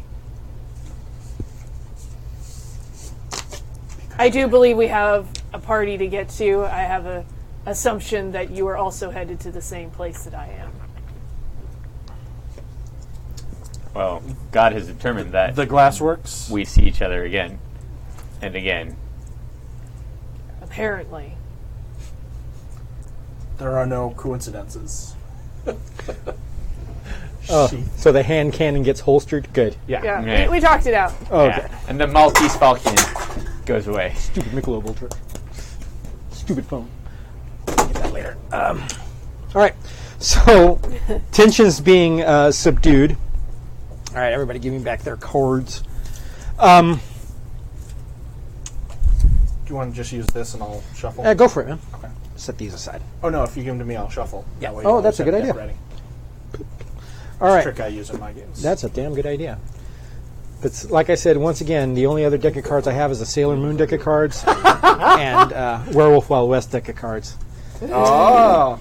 Sorry, I'm just really excited about hearing that name again. I miss Razor Ridge.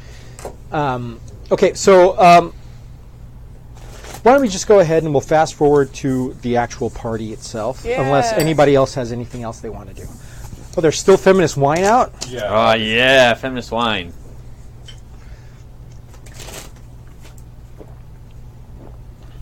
If you would.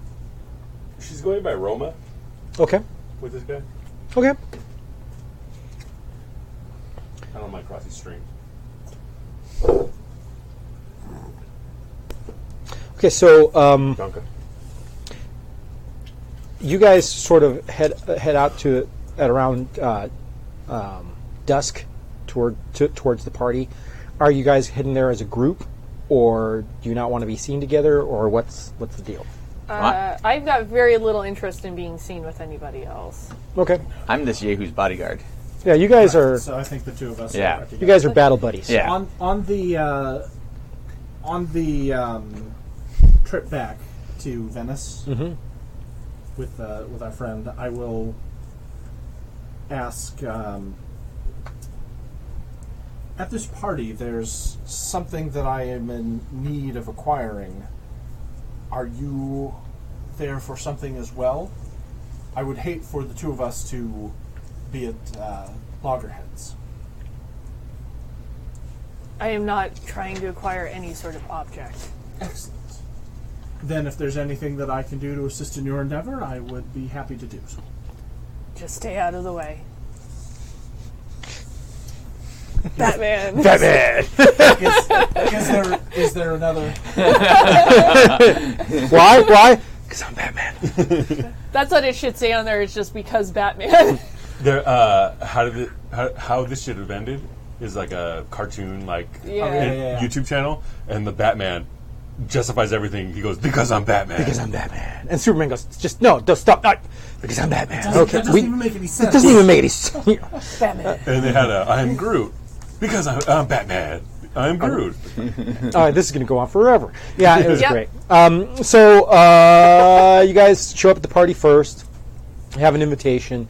You go inside. Apparently, in the inside of the house, everything is decorated up as almost every corner of every room where the guests are invited to has its own little vignette of Commedia dell'arte playing.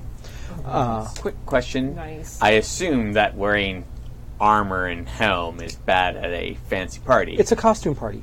Whatever you do, it's fine. It's carnival. Yeah, that's nice. All right. Fair enough. That's the cool thing about it. Yeah. Is that being in order to be inconspicuous, you have to be conspicuous, which is why this place is so popular at this particular point in time. But yeah, so and for those people that don't know what the Commedia dell'arte is, it's an old form. It's an old art form in which they have particular characters that wear particular masks, and these characters interact in certain ways. But for the most part, it's sort of like improvisational comedy, where they're sort of given a premise, and the actors sort of act out the premise. And there are some classical combinations of these groups, and this is where the character Harlequin came to be. Arlecchino, as in Pantalone is basically the common foil to Arlecchino, and there are also some romantic couples and a whole bunch of different things. But so you see basically a different form of this sort of play acting being done in just about every room for entertainment, along with some madrigal singers and players that play along with the theater acts. So it's very lively. There are servants that have canapes and drinks being mingled throughout the place, and you can see this is sort of like the who's who of Venice right now. Delilah shows up with her new beau soon after they do. There's an accumulation of wealth here that you've never seen in your life. This is literally probably some of the richest people in the country at this particular moment in time. She's in awe, but she's no selling it. Why don't you give me a kind of... give me a spirit roll. Just your straight up spirit, just to see if you're managing to contain your awe. But your spirit is like super high, so 9. right? Yeah, no problem. You sort of walk in, and it kind of takes your breath away for a second, but you catch yourself real quick. And then, how do you want to arrive? Probably more quietly. I've talked to a couple of the servants earlier, so I'm probably going to see if I can talk them into letting me in towards a side door, looking directly for Cesare. So you want to actually, you don't want to sneak in, but you kind of like go, no, you know me, let me in, type of thing. Or, Exactly. Okay, so Trying to be a little more quiet about it. right. So I'm just trying to determine what skill set that would actually work Sure. with. Can't I find you because you're dumb? Oh, there we go. So, So you did tell me where to find him. So. right. Oh, you know where this guy is. He's here. Yeah. I did his dumb task. So there. In your face, dum Yeah. So I'm going to get... Do you have persuasion as a skill? I do not. How about intimidation? Oh, yeah. Okay, well, go ahead and roll me an intimidation. All right. Can To see if somebody dum. Why? give me another D6? Sure. Should I do? Other. It's another one that was. It's a weird color. I wasn't paying attention to it. 5. All right. Not paying any attention right now. You manage to basically bully your way through the servants in the back, and you get in, no problem. Doctor. So basically right now you're in sort of like the food prep area, and there are a bunch of servants that are picking up drinks and food and shuttling the trays back and forth from the main party. Do I recognize any of them from earlier? You recognize the Major Domo. He seems to be directing a lot of the stuff in this area. I'm going to approach him. Your master had a task for me, and it's been complete. Can you please find him and let him know? He's busy doing a bunch of stuff, and then you just walk up and just Yep. blurt this out, and he seems kind of startled. Good. And he goes, Showed up out of nowhere. exactly, it's like poof. And he goes, certainly, just wait here a moment. And he sort of disappears. As you're sort of peering in at the party, you see these two guys sort of mingling around. You see the actual party that's going on. You see her in a very nice new dress next to a new guy in a cool mask, also sort of going in and being introduced around. So you see the rest of the survivors from the shipwreck are in this party as well. Okay.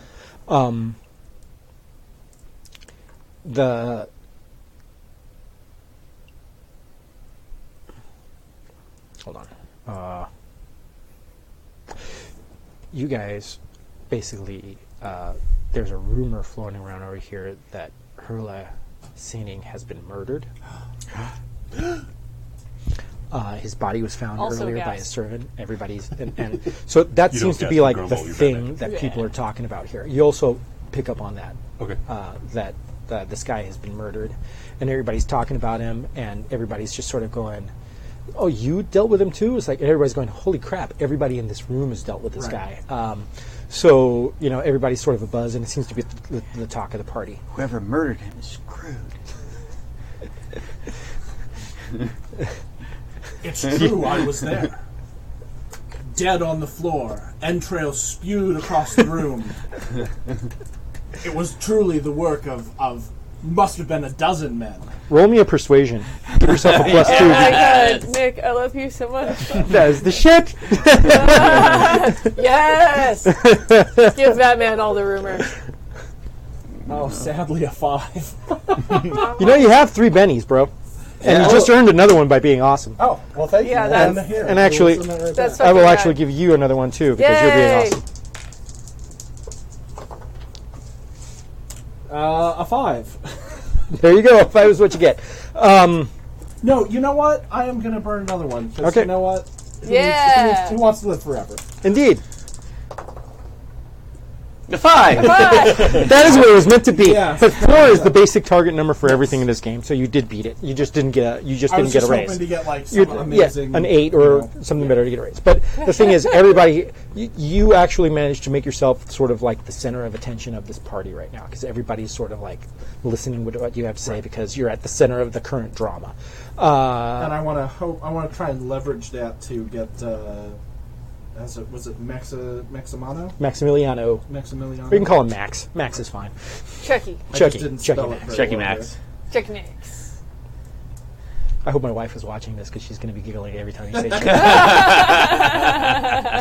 So I want to kind of use it to sort of attract his attention. Basically, the end result of this mechanically is that whomever you want to talk to here, you will get an automatic raise with whatever persuasion or whatever kind of conversation you have with them, because everybody is focused in on you, and being seen talking to you is now sort of like a thing.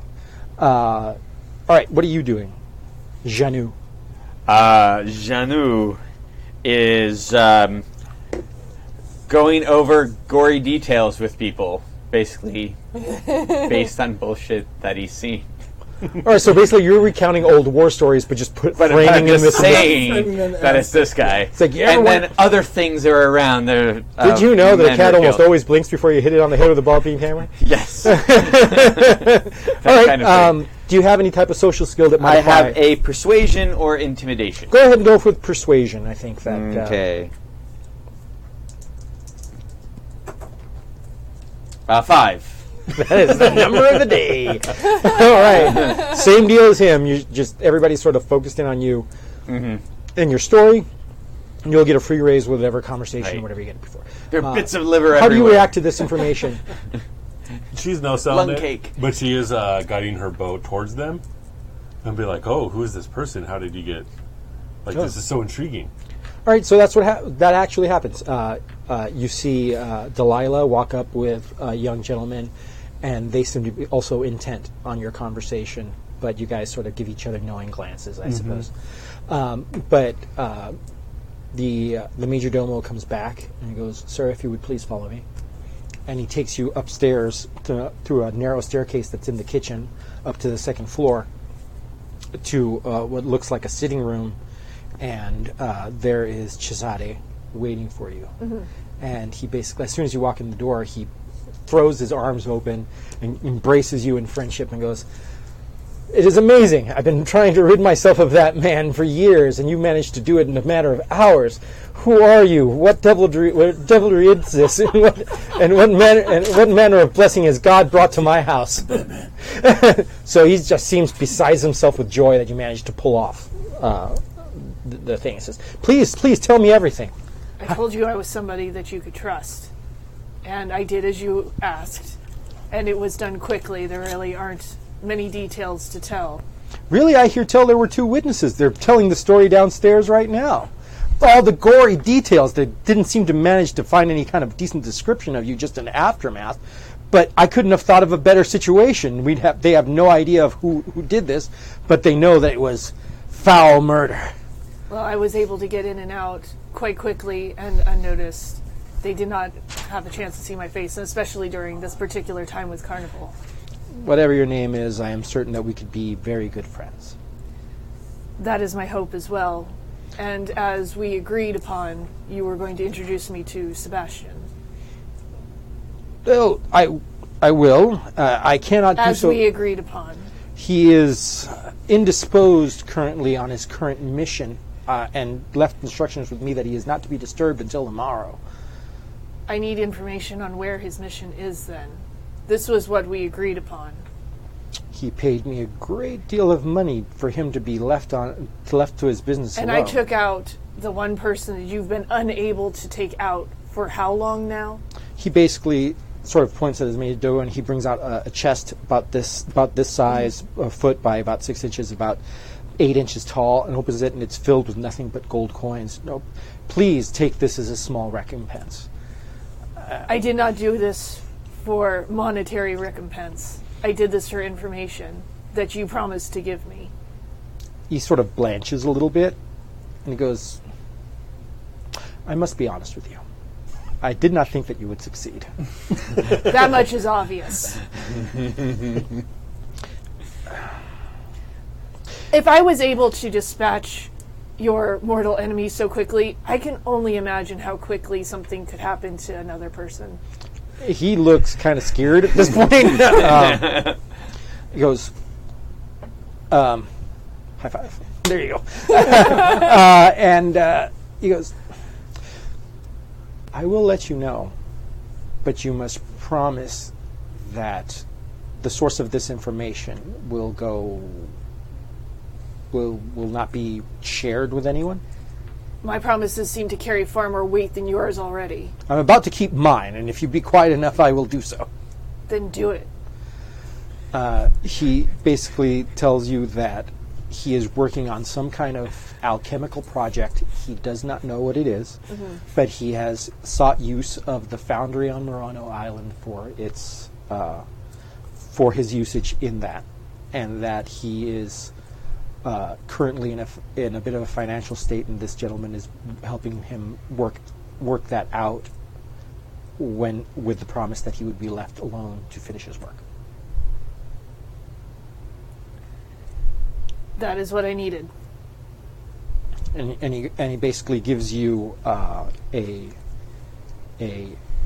what looks like a medallion, and he says, "Simply show this to anyone working at the forge, and they will allow you entrance without any question." If this doesn't work, I will be back. I am hoping so. I need that medallion returned, and I need it not to be found at the scene. I obviously deal in discretion. I would be remiss if I did not point out certain necessities of mine own. No insult intended. Insult taken regardless. That is your choice. But now you have come what you have what you have come for, and now leave me. I'm super gonna leave, and I'm gonna go looking for these guys. Now, I deal indiscretion. That's what I do. Just lewd cards. It's like, where are all these malformed penises? Betty Page deck. I've seen this forever. Yes. I wouldn't mind owning one of those myself. But okay, so yeah, you find them, and you see them just sort of telling the story, and you see her and this other young man, and he seems to be completely spellbound by what they're saying. There's a bunch of people, and everybody seems to be clamoring to talk to these two. Right, and every fourth or fifth word, I beg your pardon. It's shocking. I know. I'm afraid. Yeah, she's selling like, okay. What's your character's name again, Nick? Karsten. Karsten. We had a discussion earlier that if I was in need of assistance, that you were available. Yes, of course. I'm in need of assistance now. Can we go outside and talk? Yes, if you'll excuse me for a moment, I will be happy to regale you with further tales of the gruesome murder that I have seen. But a moment, if you will. There are a couple of ladies that are like, "Oh, please don't go." Oh, my dear, I will be happy to return and give you a private audience. Yeah, and she goes, one that I will look forward to quite in quite a bit of anticipation. So you guys take off, and everybody's like, "Oh my god!" As we are leaving, I'm going to look at Delilah and go. You do deal in discretion, don't you? Mask up, wink. Amazing. Okay. Amethyst. All right. So you guys, She's gonna send her bow. Hey, can you go get me some crap to drink or something? and he goes, "Of course." And he Yeah. takes off. So then she's gonna. All right, not a problem. So everybody's outside with. I'm in need of assistance Yes, to stop an assassination attempt. that seems rather counterproductive to your normal operations. There may be more than I can take out on my own. Also, it turns out I'm good at that. I would hope so. I didn't hire you to walk around clanking behind me because I needed to be announced. I can do that too. Oh, you've since become employed. Our friend here is looking for work, and I am hiring.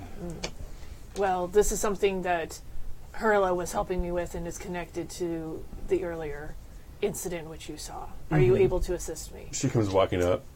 You saw the murder of Hurla? Yes. Were you not listening to the entire party? He was someone I was supposed to talk to. I wasn't sure if he was a good man, so I was staying away from him. Don't worry, you'll have a chance later. Yeah. I'm sure that something could be arranged, but perhaps a bit more information. And there is something that I am looking for as well. You seem to have the ear of Maximiliano. Has he spoken of any sort of circlet? He is not, but I can assist you with finding whatever this item is that you need, so long as I can get some assistance in finding these men and making sure that they don't kill anyone. And whose life are we saving? Does it matter? Is life so cheap to you that it matters? No, but there are certain individuals who may help or hinder plans that I have, or that my employers have as well. I wish to make sure that we are not working at cross purposes, and that my friend does not end up pointing in your direction once again. It seems that regardless, we have an equitable trade. Do you really require more information for that? I have the ear of who you need. It's not a fair trade unless we both know exactly what we're trading for. Is that not true? All I can tell you is they are high-ranking members of the clergy. Is that enough information for you? Which clergy? The clergy in France. Okay, The good so clergy. time out. Yeah. Okay. Now, I need a little. there's a lot of elements involved here. So, okay, so right now, the Catholics and the Protestants are at war. Now, that is sort of like the main reason why most people think that this war is going on. But the real reason why this war is going on is to break Habsburg power over Europe. And the Habsburgs are backing the play of the Protestants. So, France is the only Catholic country that is backing the Habsburgs. That is backing the only Catholic country that the Habsburgs are backing Catholics, and the French are basically going against the Catholics because they hate the Habsburgs. So if it's a member of the French clergy, it's still sort of up in the air with you, because it could be something that could help your side, or it could be something that could hinder your side. The fact that it's in France makes it a little bit nebulous to you. Gotcha. But either way, it probably would be good for you. Because at the very least it causes some sort of chaos which Exactly. could be taken advantage of. Exactly. Is that enough information? Yes, I believe we can do business. Then we must away to the glassworks. Many things seem to be calling us to the glassworks. I've already been over there, and as I said, there may be more than I can handle on my own. Very well then. But I have a way of entry. This party was getting a bit dull anyway. I thought it was quite nice. Yes. I'm sure you did. So basically, you guys are sort of like in the foyer area where the coats are sort of taking everything right before the entrance to the actual main hallway where the party's being held. But right before you leave, one of the Comedia players comes out and sees you and sort of bounds in, does like a little cartwheel and a little show, and sort of like is doing like, and for you hear the party sort of going on full core in the background, and then all of a sudden what sort of happens is it's sort of like one of those speed effects where as you're driving away from something, the sound sort of spreads out and becomes sort of dimmer. What is it, the effect? Doppler effect type of thing happens with that information. And you see the Harlequin sort of like look at you, and he smiles and goes, "To find what is hidden, to do what is bidden, an eye must be given to shadows that prey. On fire and sand an island does stand, where the beasts of the land it does lay. Beneath you must go, lest evil may grow, by sword or by bow, make the stand. Return what is lost, or steep is the cost. And the line will be crossed into hell's depths of this land." And poof, he sort of disappears, and the party sounds go back. Did that make any sense to any of you? I have no interest in anything that fool had to say. And you look in your hand, and in your hand there's a coin. But this is quite odd.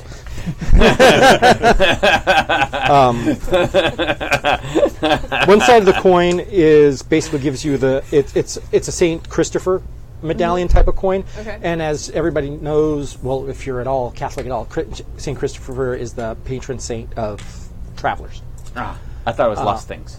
and lost things. Traveling and lost children. And children, yeah. And children. Traveling lost children. Well, he's supposed to be the one that you Lost pray to traveling for safe children. travel. Yes. Okay. Okay. And on the back side, there's sort of like a stylized wolf. I like this coin a lot. You will frame it Yes. I bite it. and put it see in your what's cave. Yes. Your wolf cave. Your wolf Or cave. bat cave. Your bat cave. The Bat Wolf Cave. But yeah, and you find that coin in your hand, and inscribed along the edge of the wolf head, and it says, "When fire is past, the coin may be your only entrance."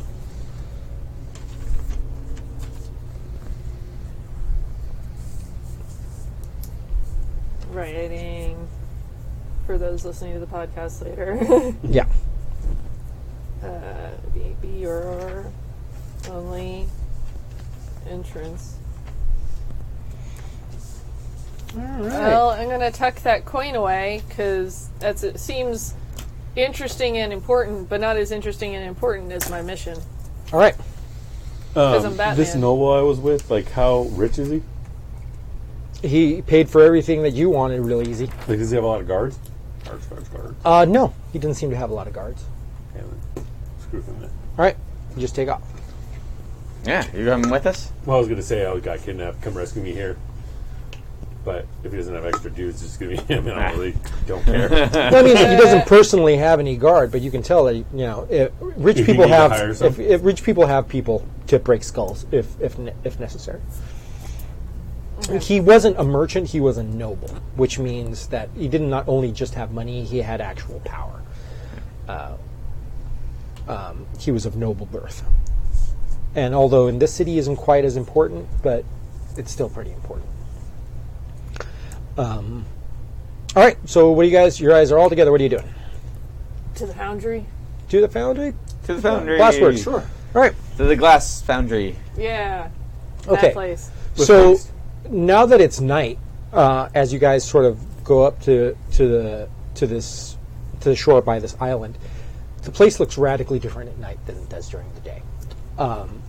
To the point where the place actually looks so much hellish during the night. There's no natural light anywhere around it, so all you see is sort of like black stone with sort of a skeleton of scaffolding around the outside. So it almost resembles kind of like a rotting dead corpse if it wasn't for all of the red fiery light that comes from the center of it, and from the containers of molten glass that are suspended from these cranes. There's only sound of merriment throughout the city, but here out in the outskirts towards this island, it's a little silent, and all you hear is the thrumming of bellows and the stench and the stench of soot and brimstone and fire just wafting from it. It looks hellish, just from any angle. And there is a small bridge that leads towards it as you cross it, but you see very few figures moving around here at all. Morgan hates it. Mac loves it. But as you guys are heading towards heading across the bridge, crossing the bridge as well, you see 4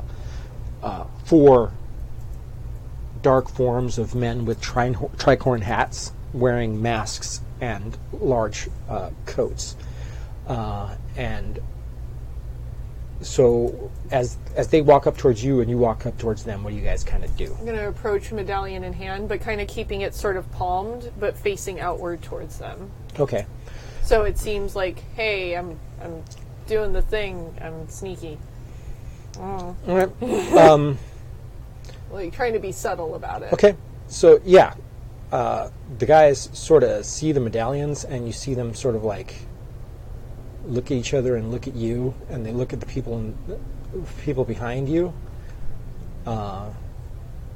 and you basically the bells of the cathedral start ringing, and it's 8 o'clock, and you see the figures on the bridge sort of see the medallion and stop, and then they sort of touch their masks with both hands like this way, and their masks seem like not like normal carnival masks, but they're glass masks, and they make the shape of sort of like some form of animal you can't quite make out in the darkness, but you see their forms sort of shift as they turn into these large hounds. That's terrible in game, but out of game, that's pretty cool. Yeah. But they don't seem to be acting aggressively as long as you're holding that medallion. Right. Then I'm going to assume that they are not going to interact with us, and I'm going to keep holding the medallion, and everyone in close, and try and have them sort of behind and near me as we try and pass by them. Okay. I whisper in your, what witchcraft is this? As you pass them, you hear the footsteps of them following you, sort of like almost kind of flanking you from behind. But you can, the sound of the footsteps do not seem like the soft, muted sounds of soft feet hitting wood, but they actually sort of sound like glass hitting wood. Can I make an occult roll to see what Go kind for of devilry this is? What'd I get? 5. 5. Today's episode of Brought to you by the number 5. Brought to you by El Cinco. El Diablo de Mantequilla. You're assuming that the masks are some kind of shape-shifting fetish of some sort. But he's got a shape-shifting fetish. But Boy, howdy. you know that cool sort of like broken Don't glass sound effect that they use in the movies a lot? So it's like, well, as the dogs are moving, that sort of same sound effect is moving. And you can tell that their fur is very reflective in the moonlight. I have a quick question out of the game, Sure. sort of on a meta level. It doesn't show on here. It shows the only possession that I have is this pistol. But I would assume that being a nobleman in this time period, that I would also have had like an arming sword or a short sword of some Pick sort. out any sword you want. It's all yours.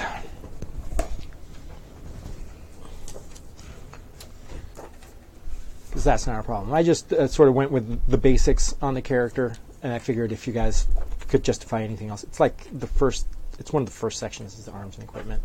It's not too far in. Bastard sword. If there is a falcon, then let me know. Because I am the Maltese falcon. Yeah. Is there any way I know of? Did you for have falchion here? Like dispelling that type of magic or getting rid of that type of magic? Yeah. Whatever Well, the let's stats. find the stats for it. You get a sense that this is very old magic. But yeah, there should be some kind of ritual that does do that. But you would have to access some more information. Let's just say that if you would have gotten a raise on your occult roll, you probably know a little bit more than you do. But you just sort of know that this smells like something old, and this should not be. She mutters, "This is old magic. This evil presence has been here for a long time." But as you guys sort of like, the dogs sort of like lead you in a way towards the actual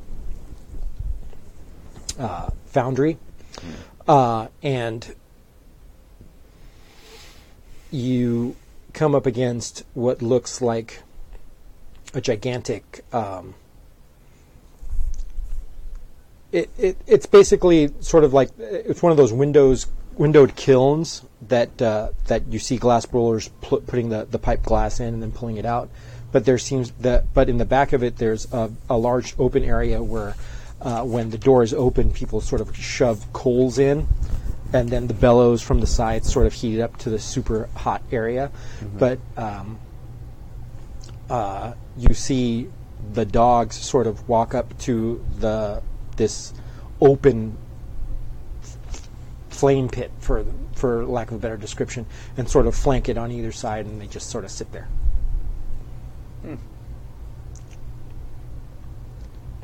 I guess this is where we are. I guess we need Batman. Sorry. Bio break. So basically, the dogs led you to this big open door that's filled with fire, and they just sort of sit down on either side of that door. All right. Batman's back. Catholic Batman. Yeah. Okay. So I'm not going to be able to talk to them. Probably I could talk to them, but they're not going to be able to talk back to me, I'm guessing. Does it seem like we're waiting for somebody to appear? Like this is like some evil bad guy plot to like now he's going to tell us his whole plan? Starts monologuing. Yeah. It does not sound like a monologuing type of Okay. situation, no. What it does seem like is like these dogs, these 4 dogs, seem to be guarding that door with the fire. Okay. So there's a door with fire. And every once in a while, basically, a gout of fire comes out of that door as one of the big bellows comes down. Oh, if that's happening, then I'm going to take out the other coin that I got. Okay. And Oh, I guess start moving towards the fire with the other coin? okay, so 2 things happen. Because let's see, it you said start doing that. when fire is past the coin may be your only entrance. You walk towards the fire, and as you get close, you can see that the fire sort of like parts, kind of like a curtain, as you start getting closer. But as you start getting closer, the dogs sort of move in front of the fire and start growling at you, and you can see that the hackles are raised up, and they are in a very aggressive posture. I'm gonna... Friends, there's no reason for this sort of a behavior. I mean, tonight of all nights on Carnival, you should be making merry. In fact, I have a flask for you. If you merely move, you're free to enjoy this very fine vintage on me. Make me a persuasion roll, but trust that a 5 will not do it. Oh, yeah. No, I didn't think so on this one. Amazing. How can we not? Oh! How about an 8? Woo! And actually, is that a 10 because of my charisma? Yeah, you add 2? +2. Yeah, so it's a 10. Which I've forgotten about before. Okay. So We're all here for the same thing. Please take this with my compliments. all right. The dogs are moving up towards that, and they're sort of sniffing at the bottle, but they're kind of like trying to figure out how they're going to do anything with it, and they're like sort of looking at you. But you're the focus of attention right now. Well, if that's distracting, then I'm totally going to use that coin to start parting that fire and try and get in the freaking doorway. Okay. The dogs are completely distracted. You make it to the fire, and with that coin, you can see that it's parting, and you can make your way through. Everybody sees this going on. If you wish to assume your other forms, I'm sure that you would be able to enjoy this. Or are there, and I don't mean to be insulting, bowls or something if you prefer to remain in this shape? I am going to, like, kind of behind myself, push Delilah, like, behind and towards where the open flame area is. Okay. Because I'm staying with my charge. All right. Delilah, what are you doing? Are you following his... She is going to follow his lead. Okay. Because I'm not exactly sure what we're going after. But I know I have to do this bullshit to do the other bullshit. Yeah. you can tell that when you say assume your other forms, the dogs go like they would like to. Oh, sad puppers. Aww. I guess we have to throw them into the fire. Or shatter them into a million pieces. but, Still you 10 know, out of whatever. 10 would pet. But I need both of you to roll me stealth checks. Oh, okay. Oh, I'm so glad that's not me. Yeah. You'd be screwed too. We send the stealth people ahead, like you're supposed to. Wow, nice. 18. 18. Holy shit! Eli. Oh, eyes. Up. How are we doing it stealthy? Still 7. All right, that's pretty damn good. All right, so you guys managed to get yourselves. No, it's still Batman. Yeah. I'm like the Catwoman. Holla. Yeah. You kind of Oh, are. now you Actually. need to get Batman interested in you. Yeah. Batman's he's- already interested. I'm just gonna say. Batman's already interested after this out stealthing. What is? Yeah. Oh my God, your charisma's a 6. Holy fuck, we're all interested in you. Yeah, I'm just saying she's Whoa. she's ridiculous. Balls. She's literally one of the most beautiful women you've ever seen in your Edges, entire life. attractive, very attractive, charismatic. Oh yeah, yeah. You are 100%. Have you ever thought about changing your name to Selena? Yeah, totally like I the hottest woman I've ever seen. Okay, so 18 on the stealth. Okay, so both of you guys managed to get. You're behind the flames now, Okay. but you guys are still with these dogs, and you sort of look around and there's basically a place where you can tell things are to be quenched with water. You can empty that out and then pour some of that in, and they start lapping it up. Okay. But you can tell they're still kind of wary about you going towards the fire. All right, you guys are on the inside. On the outside. Yes. I know that the coin is necessary, though, it seems, to let them in. So I'm going to be waiting I need them to be able to do what I need to do. So I'm going to be sort of waiting there, trying to gauge if they're going to get through or if I'm going to have to ditch them. Okay. Batman, So- what are we doing here? What must be done? Did she get a lowdown of what we're actually doing here? No, not really. Nobody ever bothered to tell you. You just sort of. But you can see that Morgan's definitely hovering near the entryway, kind of anxiously waiting for them. No, but the thing is, he doesn't know why you guys are I at the know, glass but window at all. what I'm saying is that if that's an opportunity to ask questions if you want. I'm not saying you'll get answers. I'm just saying if you want to ask questions, I that's think what's you happening. know that I'm looking for a circlet. You're Yeah. here for some reason to kill some people. But Yeah. Delilah Oh, doesn't Delilah. know. Yeah, it doesn't know. You Yeah. know. Sorry. Actually, I know. I know Sorry. that you know that I know that you know. so She sneaks up fair. to Morgan. What are we doing here? Taking out some people that need to be taken out. Murder? It's necessary. They were going to kill others. All right.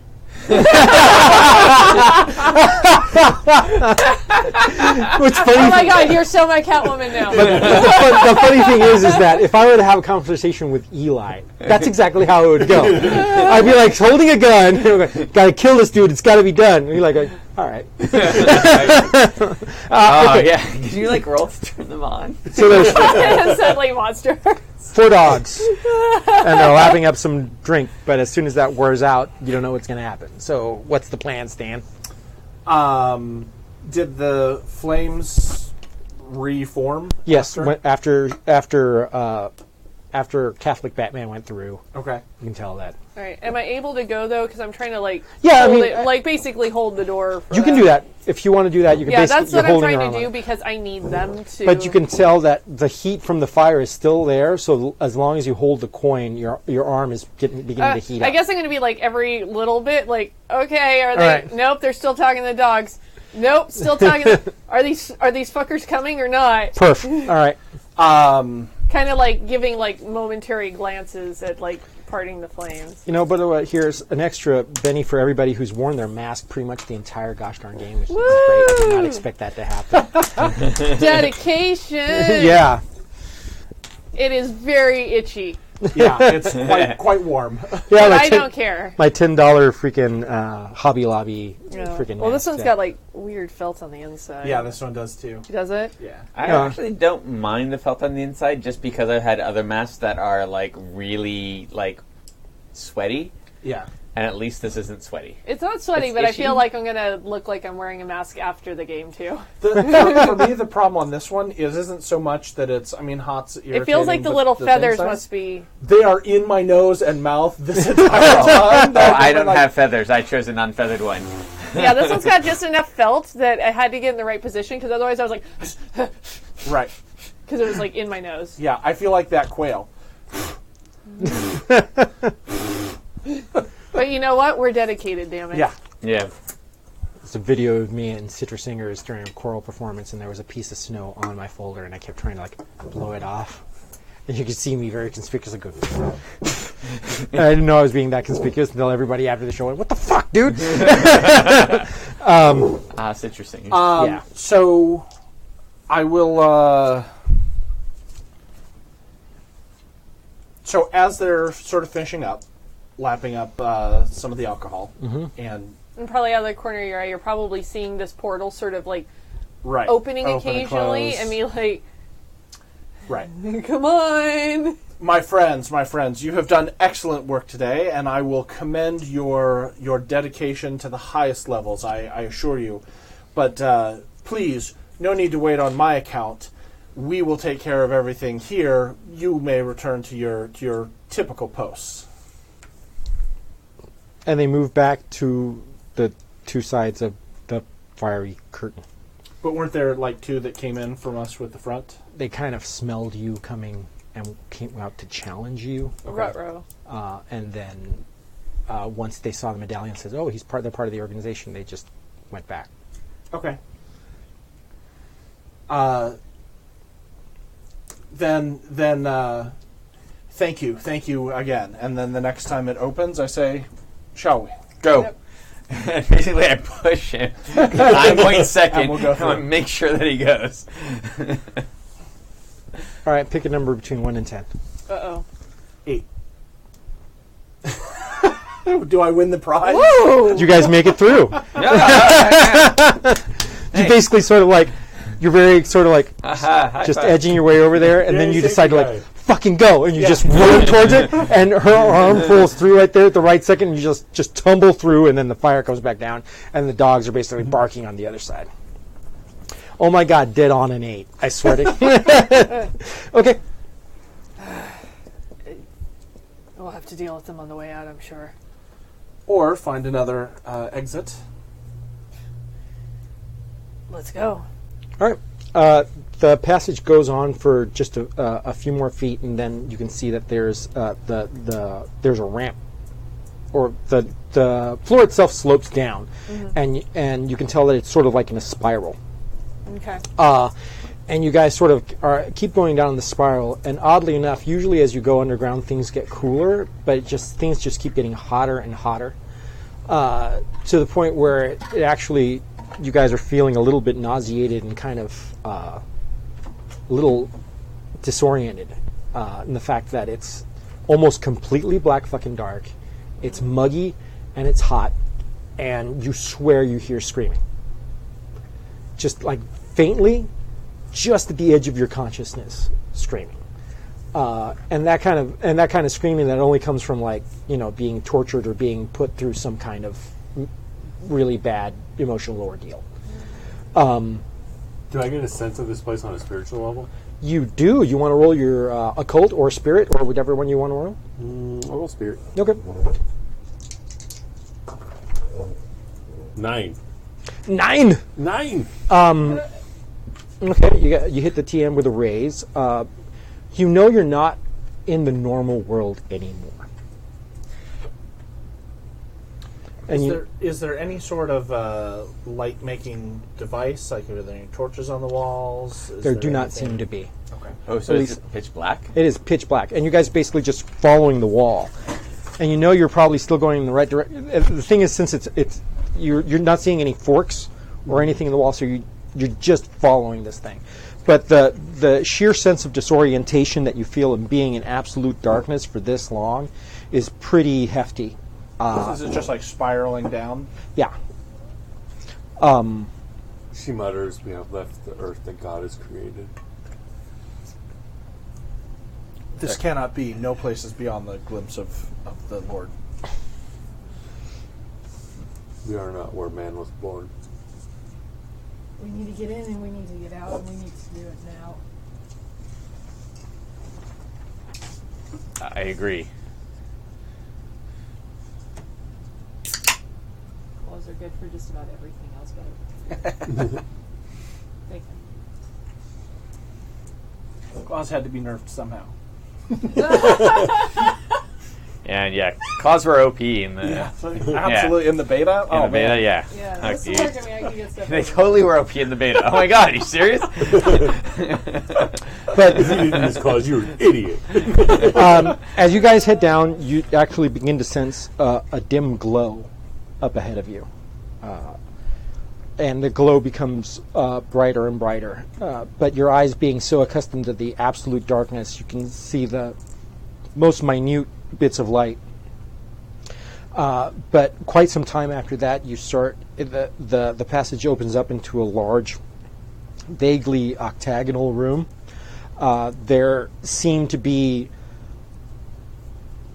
Roman type looking pillars lining the center of this room in a circle, and there are walls with tapestries and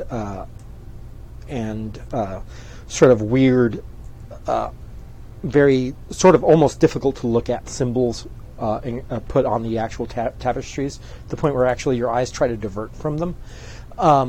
In the center of the room, from the ceiling, there seems to be pouring what looks like either probably molten glass, but you're not sure. It's just sort of in that glowing state of almost plasma, and it's pouring down this central spigot from the top into sort of like this pool, and it's pouring through what looks like a golden ringlet that has two wolves, one up facing, one down facing, that almost creates sort of like a moon type of symbol in the gap in between. And that stuff is pouring through that ringlet, and at the bottom you can see that there are men that look like the men that greeted you outside. We're putting out these ladles of this glass and pouring them into these molds. And on the other side you see these carnival masks that kind of look like animal figures being pulled out. I super want one of those masks right now. I'm just gonna Reach go. out to the. Wait, reach out, are see you if I have talking about glass character? blowers. Huh? Are you talking about in character? Yeah, both. In character and out of character. Yes, and want. There are quite a few bit of these Murdering guys, them but with you it. guys managed to get yourself to some cover fairly quickly. You don't think that you were noticed. But if you were to count right off the top of the head, 20, 24 dudes here easily. No, That's a lot of that dudes. is at least 20 too many. Yeah, that's a lot of dudes. So these, yeah. I can take at least 3. This is more than I anticipated. On my best day, I can only take 10. I don't know. Who wants to be Legolas and who wants to be Gimli? Um, Have a contest. So what are these men doing? They seem to be forging glass masks from the glass that is being poured through this crown circlet torque thing, and you can tell that that there's some kind of blue crackling energy emanating from the item in and of itself. Does So everybody none of seem these to men be- are armed. They don't seem to be armed, but they all seem to be wearing the same masks as the men that you left outside. Does anybody seem to be in charge? To be honest with you, the men sort of seem to be working kind of on automatic. They seem to be repeating the same motions over and over again, almost mindlessly, but they're doing it with great efficiency.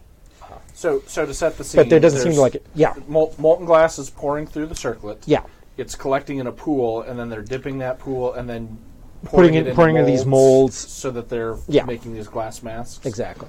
And then as And they then as cool, the- go down the line, Then they they're go down the taking line. out. Somebody picks up the Active filled straw. mold, puts it down.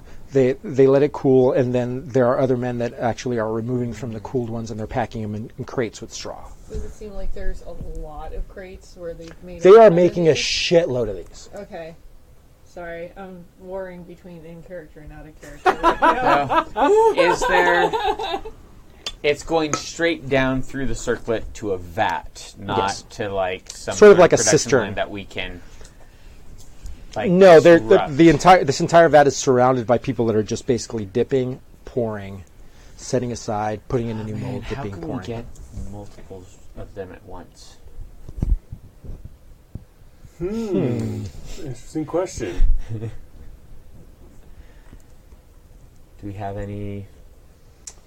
Do I sense that That's these? a lot of dudes. Yeah, I'm saying out loud. Yeah, I can take about 3. I could Maybe 4. probably take a good number of them, but still, that's a lot of dudes. It's too many. Even for Batman. Can we disrupt the? Can we disrupt the glass? And I'm saying this in character. Can we disrupt the glass in order to splash it on them to get them outside? So what's it pouring from? You can't really see what the source is because there's just seems to be a glowing thing in the ceiling that seems to be just pouring this stuff down. There are 3 small iron chains that seem to be holding the circlet in place that are ringed into some stuff on the wall. Some bolts on the wall. You just need Weapons of any range? Well, I can throw my falcon. I can shoot. When falchion goes long. When action goes long. You ever see that Howie Long ad where he did that one fireman episode? One Fireman movie. And he just jumps out of the water and he throws that fire axe. Oh! And it says when action When goes action long. goes long. Yeah. And that's been our term for over-the-top I action remember. shit forever. I do recall. So three chains are holding it? Yeah. Still have them down. Are there any other entrances or exits than this? No. Perhaps I can cause a distraction. But there are some areas in the back where you can see that they are stacking up crates that seem to have some hidey areas or some shadowy areas back over there. I could probably create a distraction. What kind of distraction? Well, obviously they responded to the medallion earlier, and I've gained entry into here. Perhaps they'll continue to trust me, but there are an awful lot of them in here. But if we had a plan to take them out while they're distracted. I could also just start kicking over crates, and they'd come to me. A distraction on 2 fronts. Perhaps if you give me the medallion, and I can speak with them. Eli, Your give me a talents- notice check. Your talents lie more in the stealthy area, it seems. This is true. 3. All right. I like shiny stuff.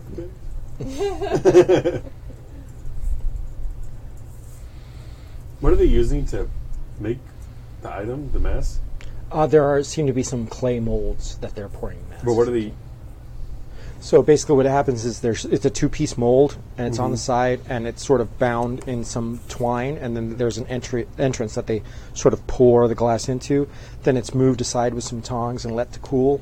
It then separated, sort of like a piece is broken off, and then sanded down. Is there a piece of tool, or is there a tool that all of them use? Yeah, there's 2 tools that all of them are using. One is sort of like a ladle, iron ladle that they go to pick up the liquid glass and pour it into the mold, and the other one is a set of iron tongs that is used to lift and move the mold once it's filled. Are there a lot of men near the actual crates themselves, or like if the crates were toppled, it might take a few of them Yeah, out? absolutely. That's what I think. Because I was wondering if I could curse them to break a tool, or they'd have to go somewhere else to get another one.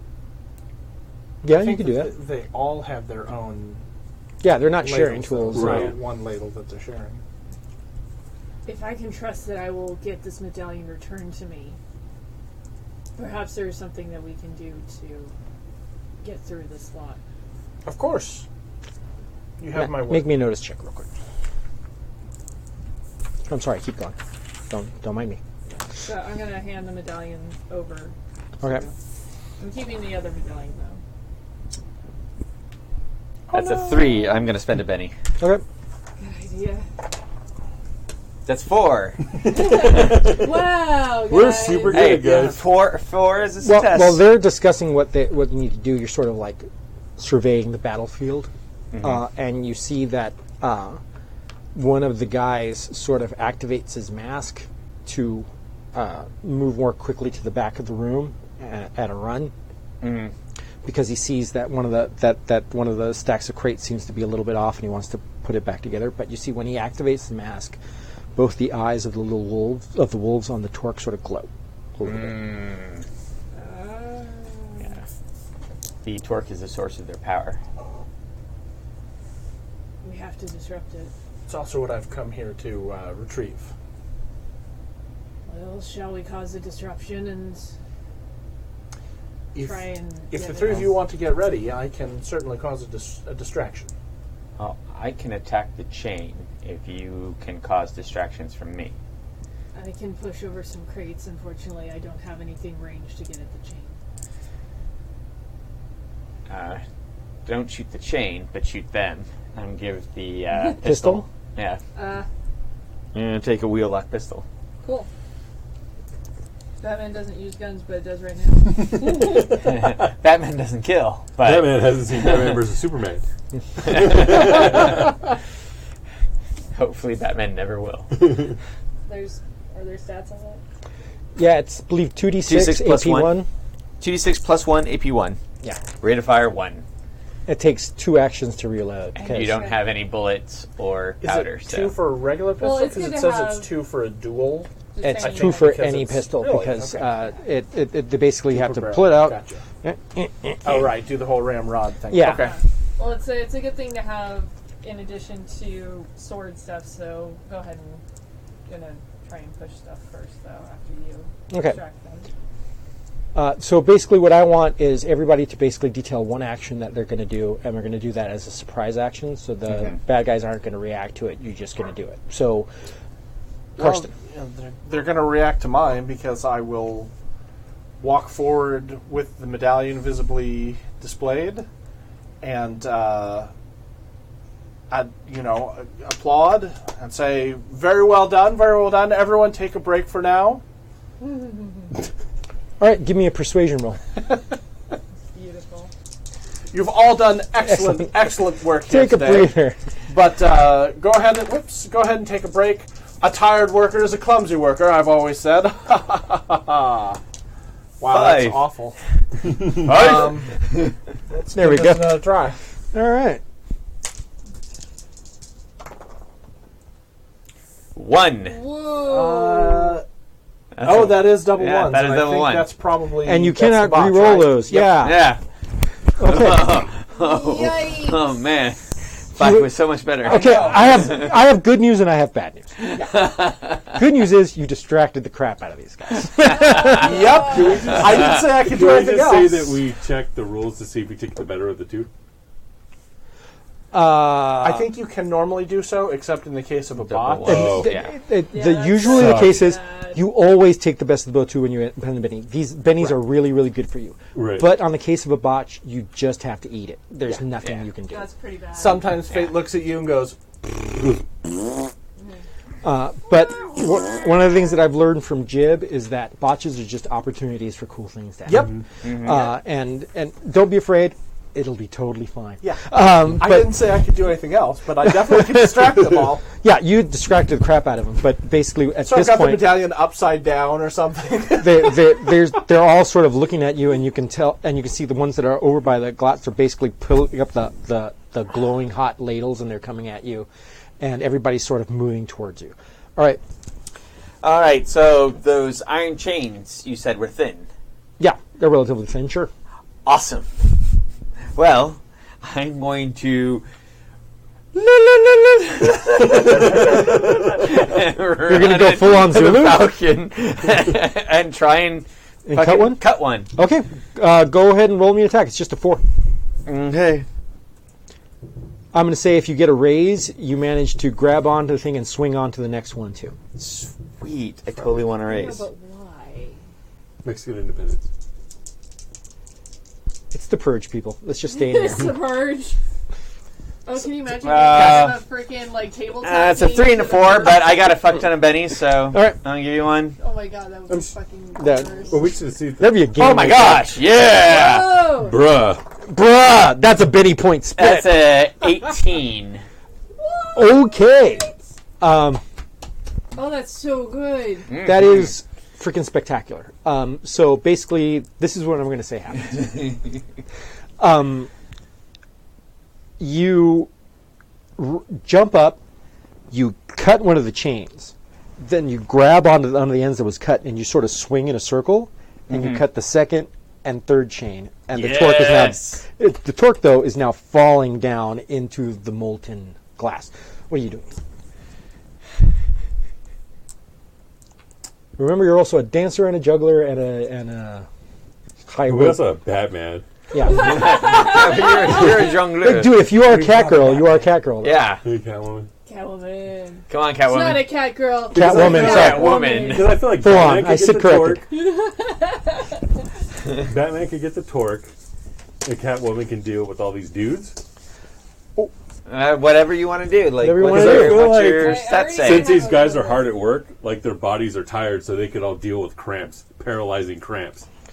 That's true. They could deal with paralyzing cramps. He has the ability to curse, and the way that I Motherfucker. Oh. The- you mean the other kind. the way that I do sort of magic in this game is I give you a style of ability. So his limitations are it has to be a curse, so it has to be a negative effect on someone.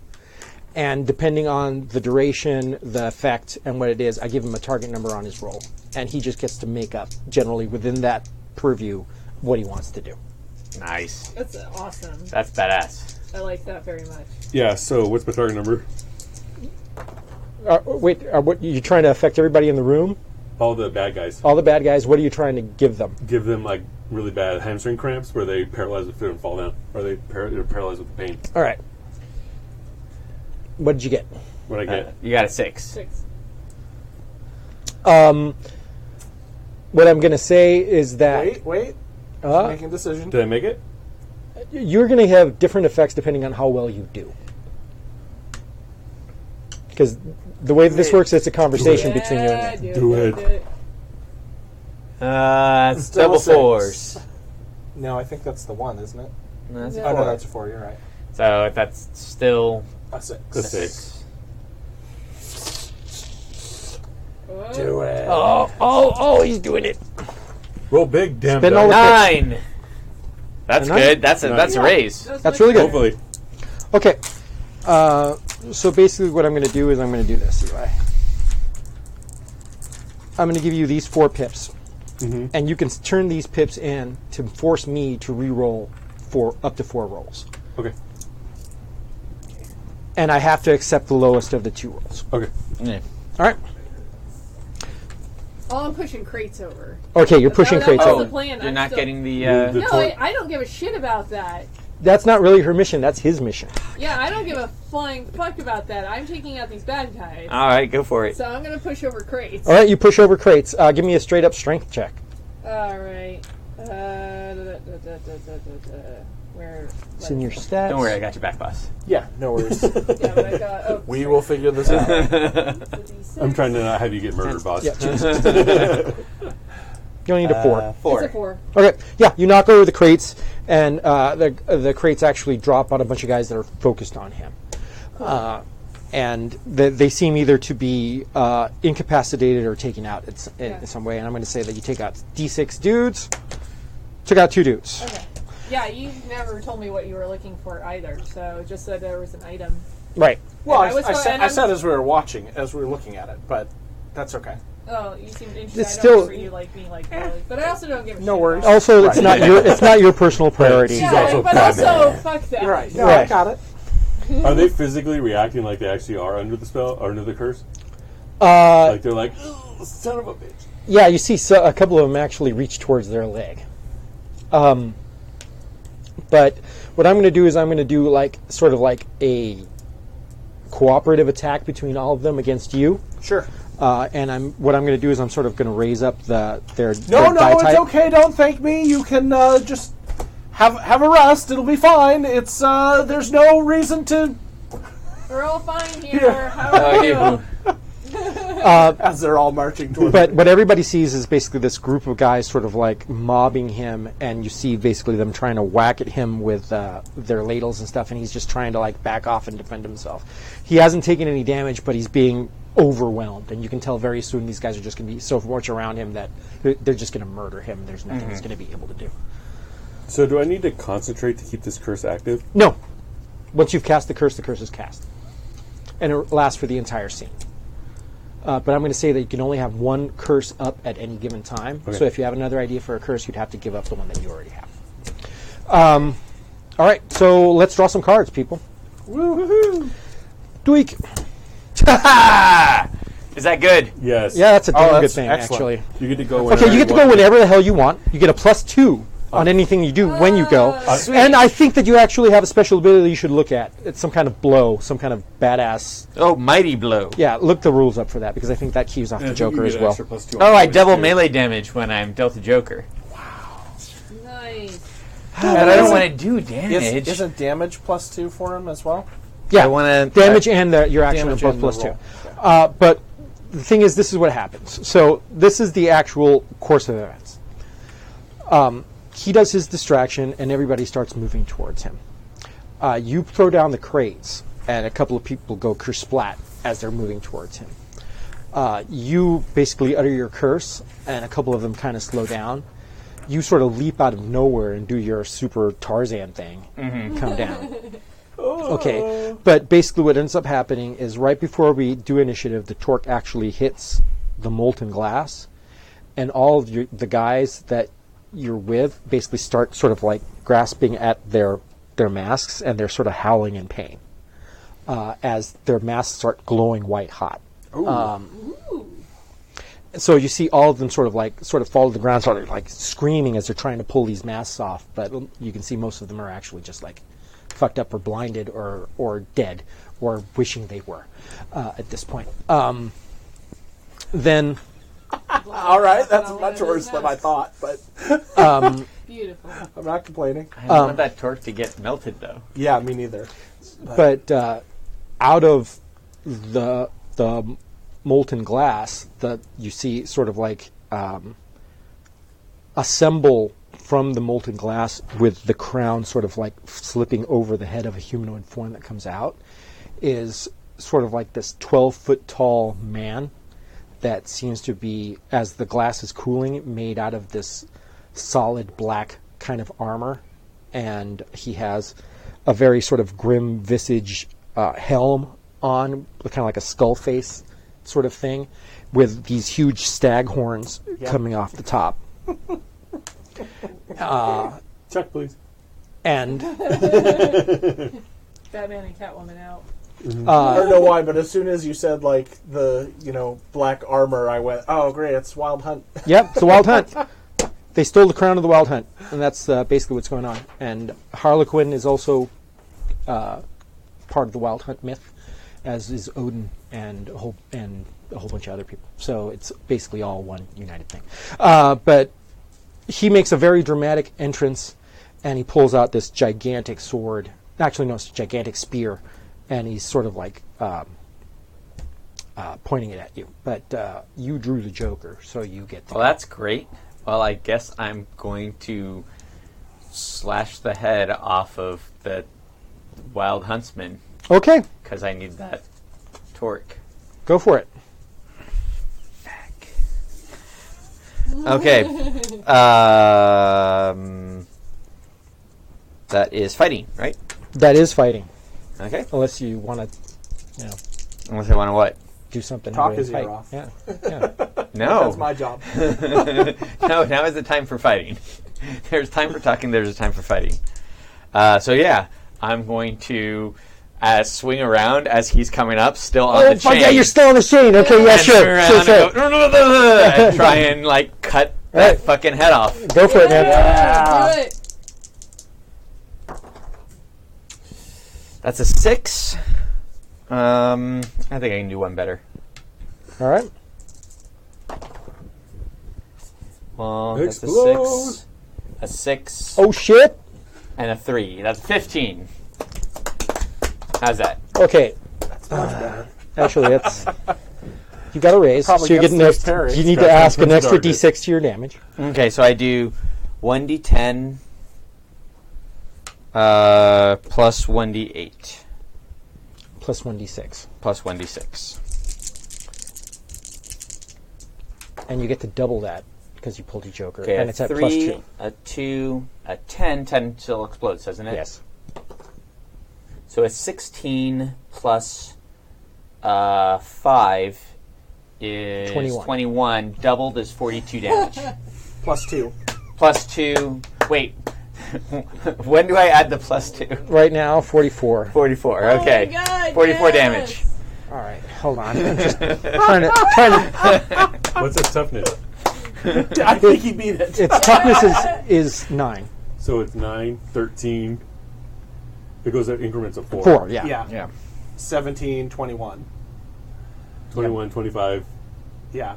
29, 29. 33. 33. Oh, I was only assuming 3 wounds, but yeah. Yeah, but no, he actually he has to soak it. soak. Yeah. He has to soak. He has to yeah. soak. So yeah, 33, 37, 41, and that's it. Okay, That's so 44 that's time. going to be a vigor roll at a TN of, That's What was that, 8? So it'd be a 10 of 32. yeah, be a TN of 30. Okay, so Maltese Falcon. Maltese Falcon. needless to say that the crown He is doesn't falling look to the like ground. much, but he's got it where it counts. Oh, that's the other falcon. Sorry. Okay, I support this message. all right. So you swing across. You bellow a prayer to Saint Michael, and the spear comes up and it's about to go down on you, and it's basically going to start trying to impale you with this gigantic spear, and you're already tumbling because you're already in Batman. Yeah. The rolling helps. So he swings by. The Earl King sort of like looks up and his eyes widen as he sees him coming, and the falchion cuts basically from here all the way across to the other side, and you can see, and there's blood gushing, and the head is sort of rolling, as you can tell that the spinal cord is the only thing keeping the head currently on, and the thing stumbles. Blood or molten glass? Actually, molten glass comes out and it starts pouring down on the ground all over the place. The spear comes down, sort of like right next to you, to the point where you're sort of like rolling to avoid it, and the spear just comes down so close that you're like, oh shit. See, the rolling helps. Yeah, the rolling helps. But the thing is, there's splatters and spurts of this molten glass that come towards everybody, and you guys barely manage to hide behind some stuff. But the giant 12-foot tall body just begins to stagger, and sort of like grabs at you, and misses you, but grabs the chain above you, and it snaps, and he sort of like loses his balance and sort of falls into that pool of molten glass. And you sort of let go of the chain as you were getting close to the ground, and you roll away. And then basically it's just you, your shield, and sort of like a crouch with the dead body of this god that you just killed in one stroke. Oh my god! So it's totally supposed to be a climactic ending that Matt just literally just blew out of his freaking shoes. That's what we do, Yeah, man. more high fives are in order. Scratch one, Prince of Darkness. Yeah.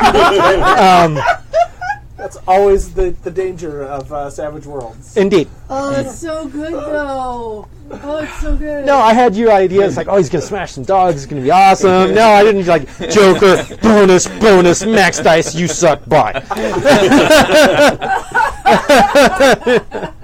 Truly a mighty blow was struck Jesus that Christ. day. Yeah. Dude, So good. I used to run at Strategicon. I used to run Conan games that were based on Shakespeare stories. So I did a whole bunch of them, but one of the best ones I did was Hamlet, and at the very end, it's discovered that Hamlet's mother was a witch and set up the whole thing, and they fought. The guy rolls a nat 20, splits the bitch right down the middle with a two-handed sword. And then there's a rule that if you are agreed to have your weapon destroyed, you automatically deal maximum damage. And he did that because it was the final climactic battle. He basically broke the sword on the thing. And it's climactic. It reminds me of this once again. But okay, so you guys managed to you collect the circlet, and you manage to get yourself extricated from this location. When you come outside, the fires have sort of died out, and you see men on the ground, basically their faces horrifically burned as you see molten glass over their faces. and you walk back into Venice. Right now it's Ash Wednesday, the morning of. The church bells are ringing, and people are bidden to go to their houses of worship and accept the blessings of Jesus Christ. And so what it is sort of like a sunrise, and you see the skyline of Venice. You see the four of you coming out of this like gnarly structure from behind you, and you just see the sunrise, and just like there's a cool breeze, and the seagulls are crying, and it's just calm because the city has done its partying, it's done its debauchery, now it's back to normal, and everything is just back. Is there anything else anybody wants to say or do at the end? I would like to say that I am the most subtle motherfucker here, because nobody knew that I actually did what I wanted to do, and nobody knows what it is. Okay. He had instructions in his envelope too, and he managed to take care of that quite nicely on his own. And quickly. Yeah, I feel like stuff got done. I disregarded my letter whatsoever, guys. Yeah, I think if anything, Morgan would go back to Hurla and have a drink. And Hurla actually just welcomes you back, and the thing is, Hurla no longer exists, he's dead. But basically another calling card is left for you, and His son from across the sea. His son Come on Burla. to my next mission.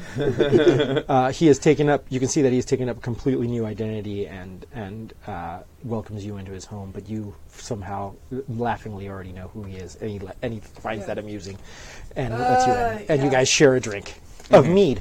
Yeah, I felt so good about that too. I we got the love Joker. finding out that you guys are looking for Hurla, Yeah. and I was like, we already met that motherfucker. Yeah. Well, no, I never said I was looking for Hurla. I said that I was looking for where mercenaries are hired, and that's where I said, But, Yeah. it still came up at one point. But basically he was trying to find work for mercenaries. yeah, and so which he no, did. I'll hire you. It's like, okay, I'll tag along with you. Great. He's trying to find mercenaries for basically a big turning point in the 30 Years' War that's actually historically accurate.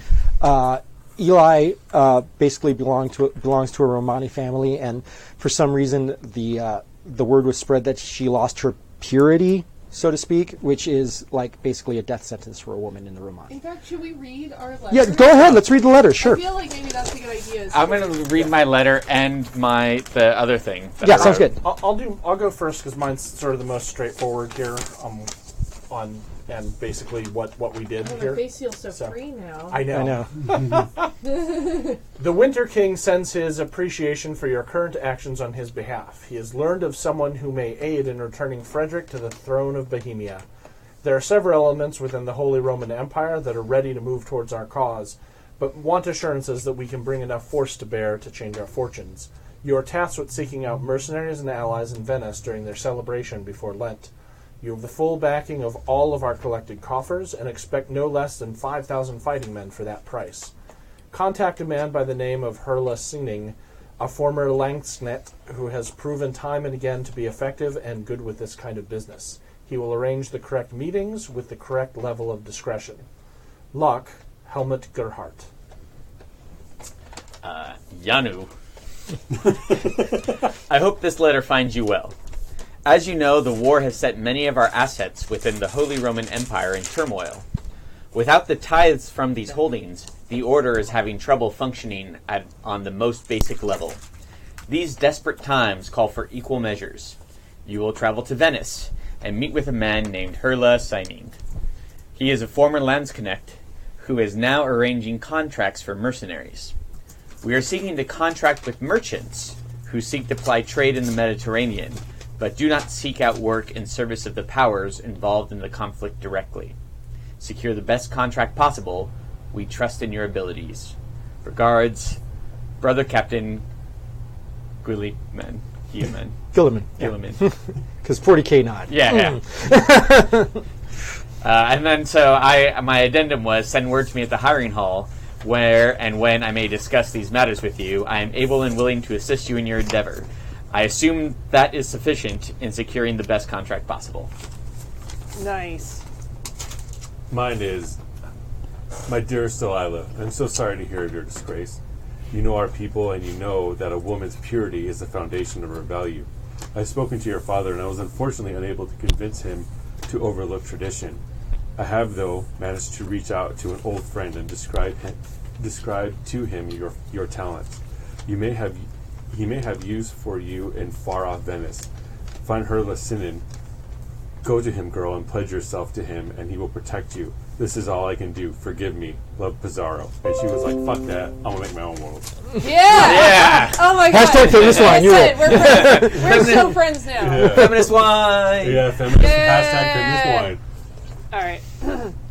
The cardinal requires your service in a most important matter. A man by the name of Sebastian Lacroix, a French Huguenot, is traveling to Venice to meet with agents who plan on assassinating high-ranking members of the clergy in France. Your task is to find this man, discover his co-conspirators, and eliminate them at all costs. He has an extensive military background and may be a formidable opponent and is likely well-guarded. Meet with a man called Hurla Sinning. He is a Landsknecht mercenary who has Stupid always German. provided good German. information in the area. He is well known and easily identifiable by his left eye patch, long white beard, and red coat with embroidered spears. May God be with you, Jean-Pierre of Toulouse. He isn't wearing the giant Landsknecht hat. No, he had one. I didn't realize, like, He's in the hold out really description nicely to when just we were stand there, up I too, didn't so you know. realize he had one eye. Oh no, the thing is I didn't see that's that. actually part of the thing is that this guy takes on different guises all over the place because Yeah, he's that's why basically when I an old found guy. out what you guys were looking for, I'm like, oh, I must have different information. She right had now. different information, and then she connected those 2 points, and then that's where we went on that point. Yay, that was super fun. Very cool. Thank you guys. Thank you for playing. Thank you everyone for watching. If you, of course, please visit happyjacks.org and visit our calendar for all these one-shot Saturdays and all of our regular APs and of course the advice podcast on Friday nights. So please join us for all these wonderful things. We love you. I hope you had fun gaming with us. I know I had fun gaming with you guys. So have a great day, and we'll see you elsewhere. Ciao.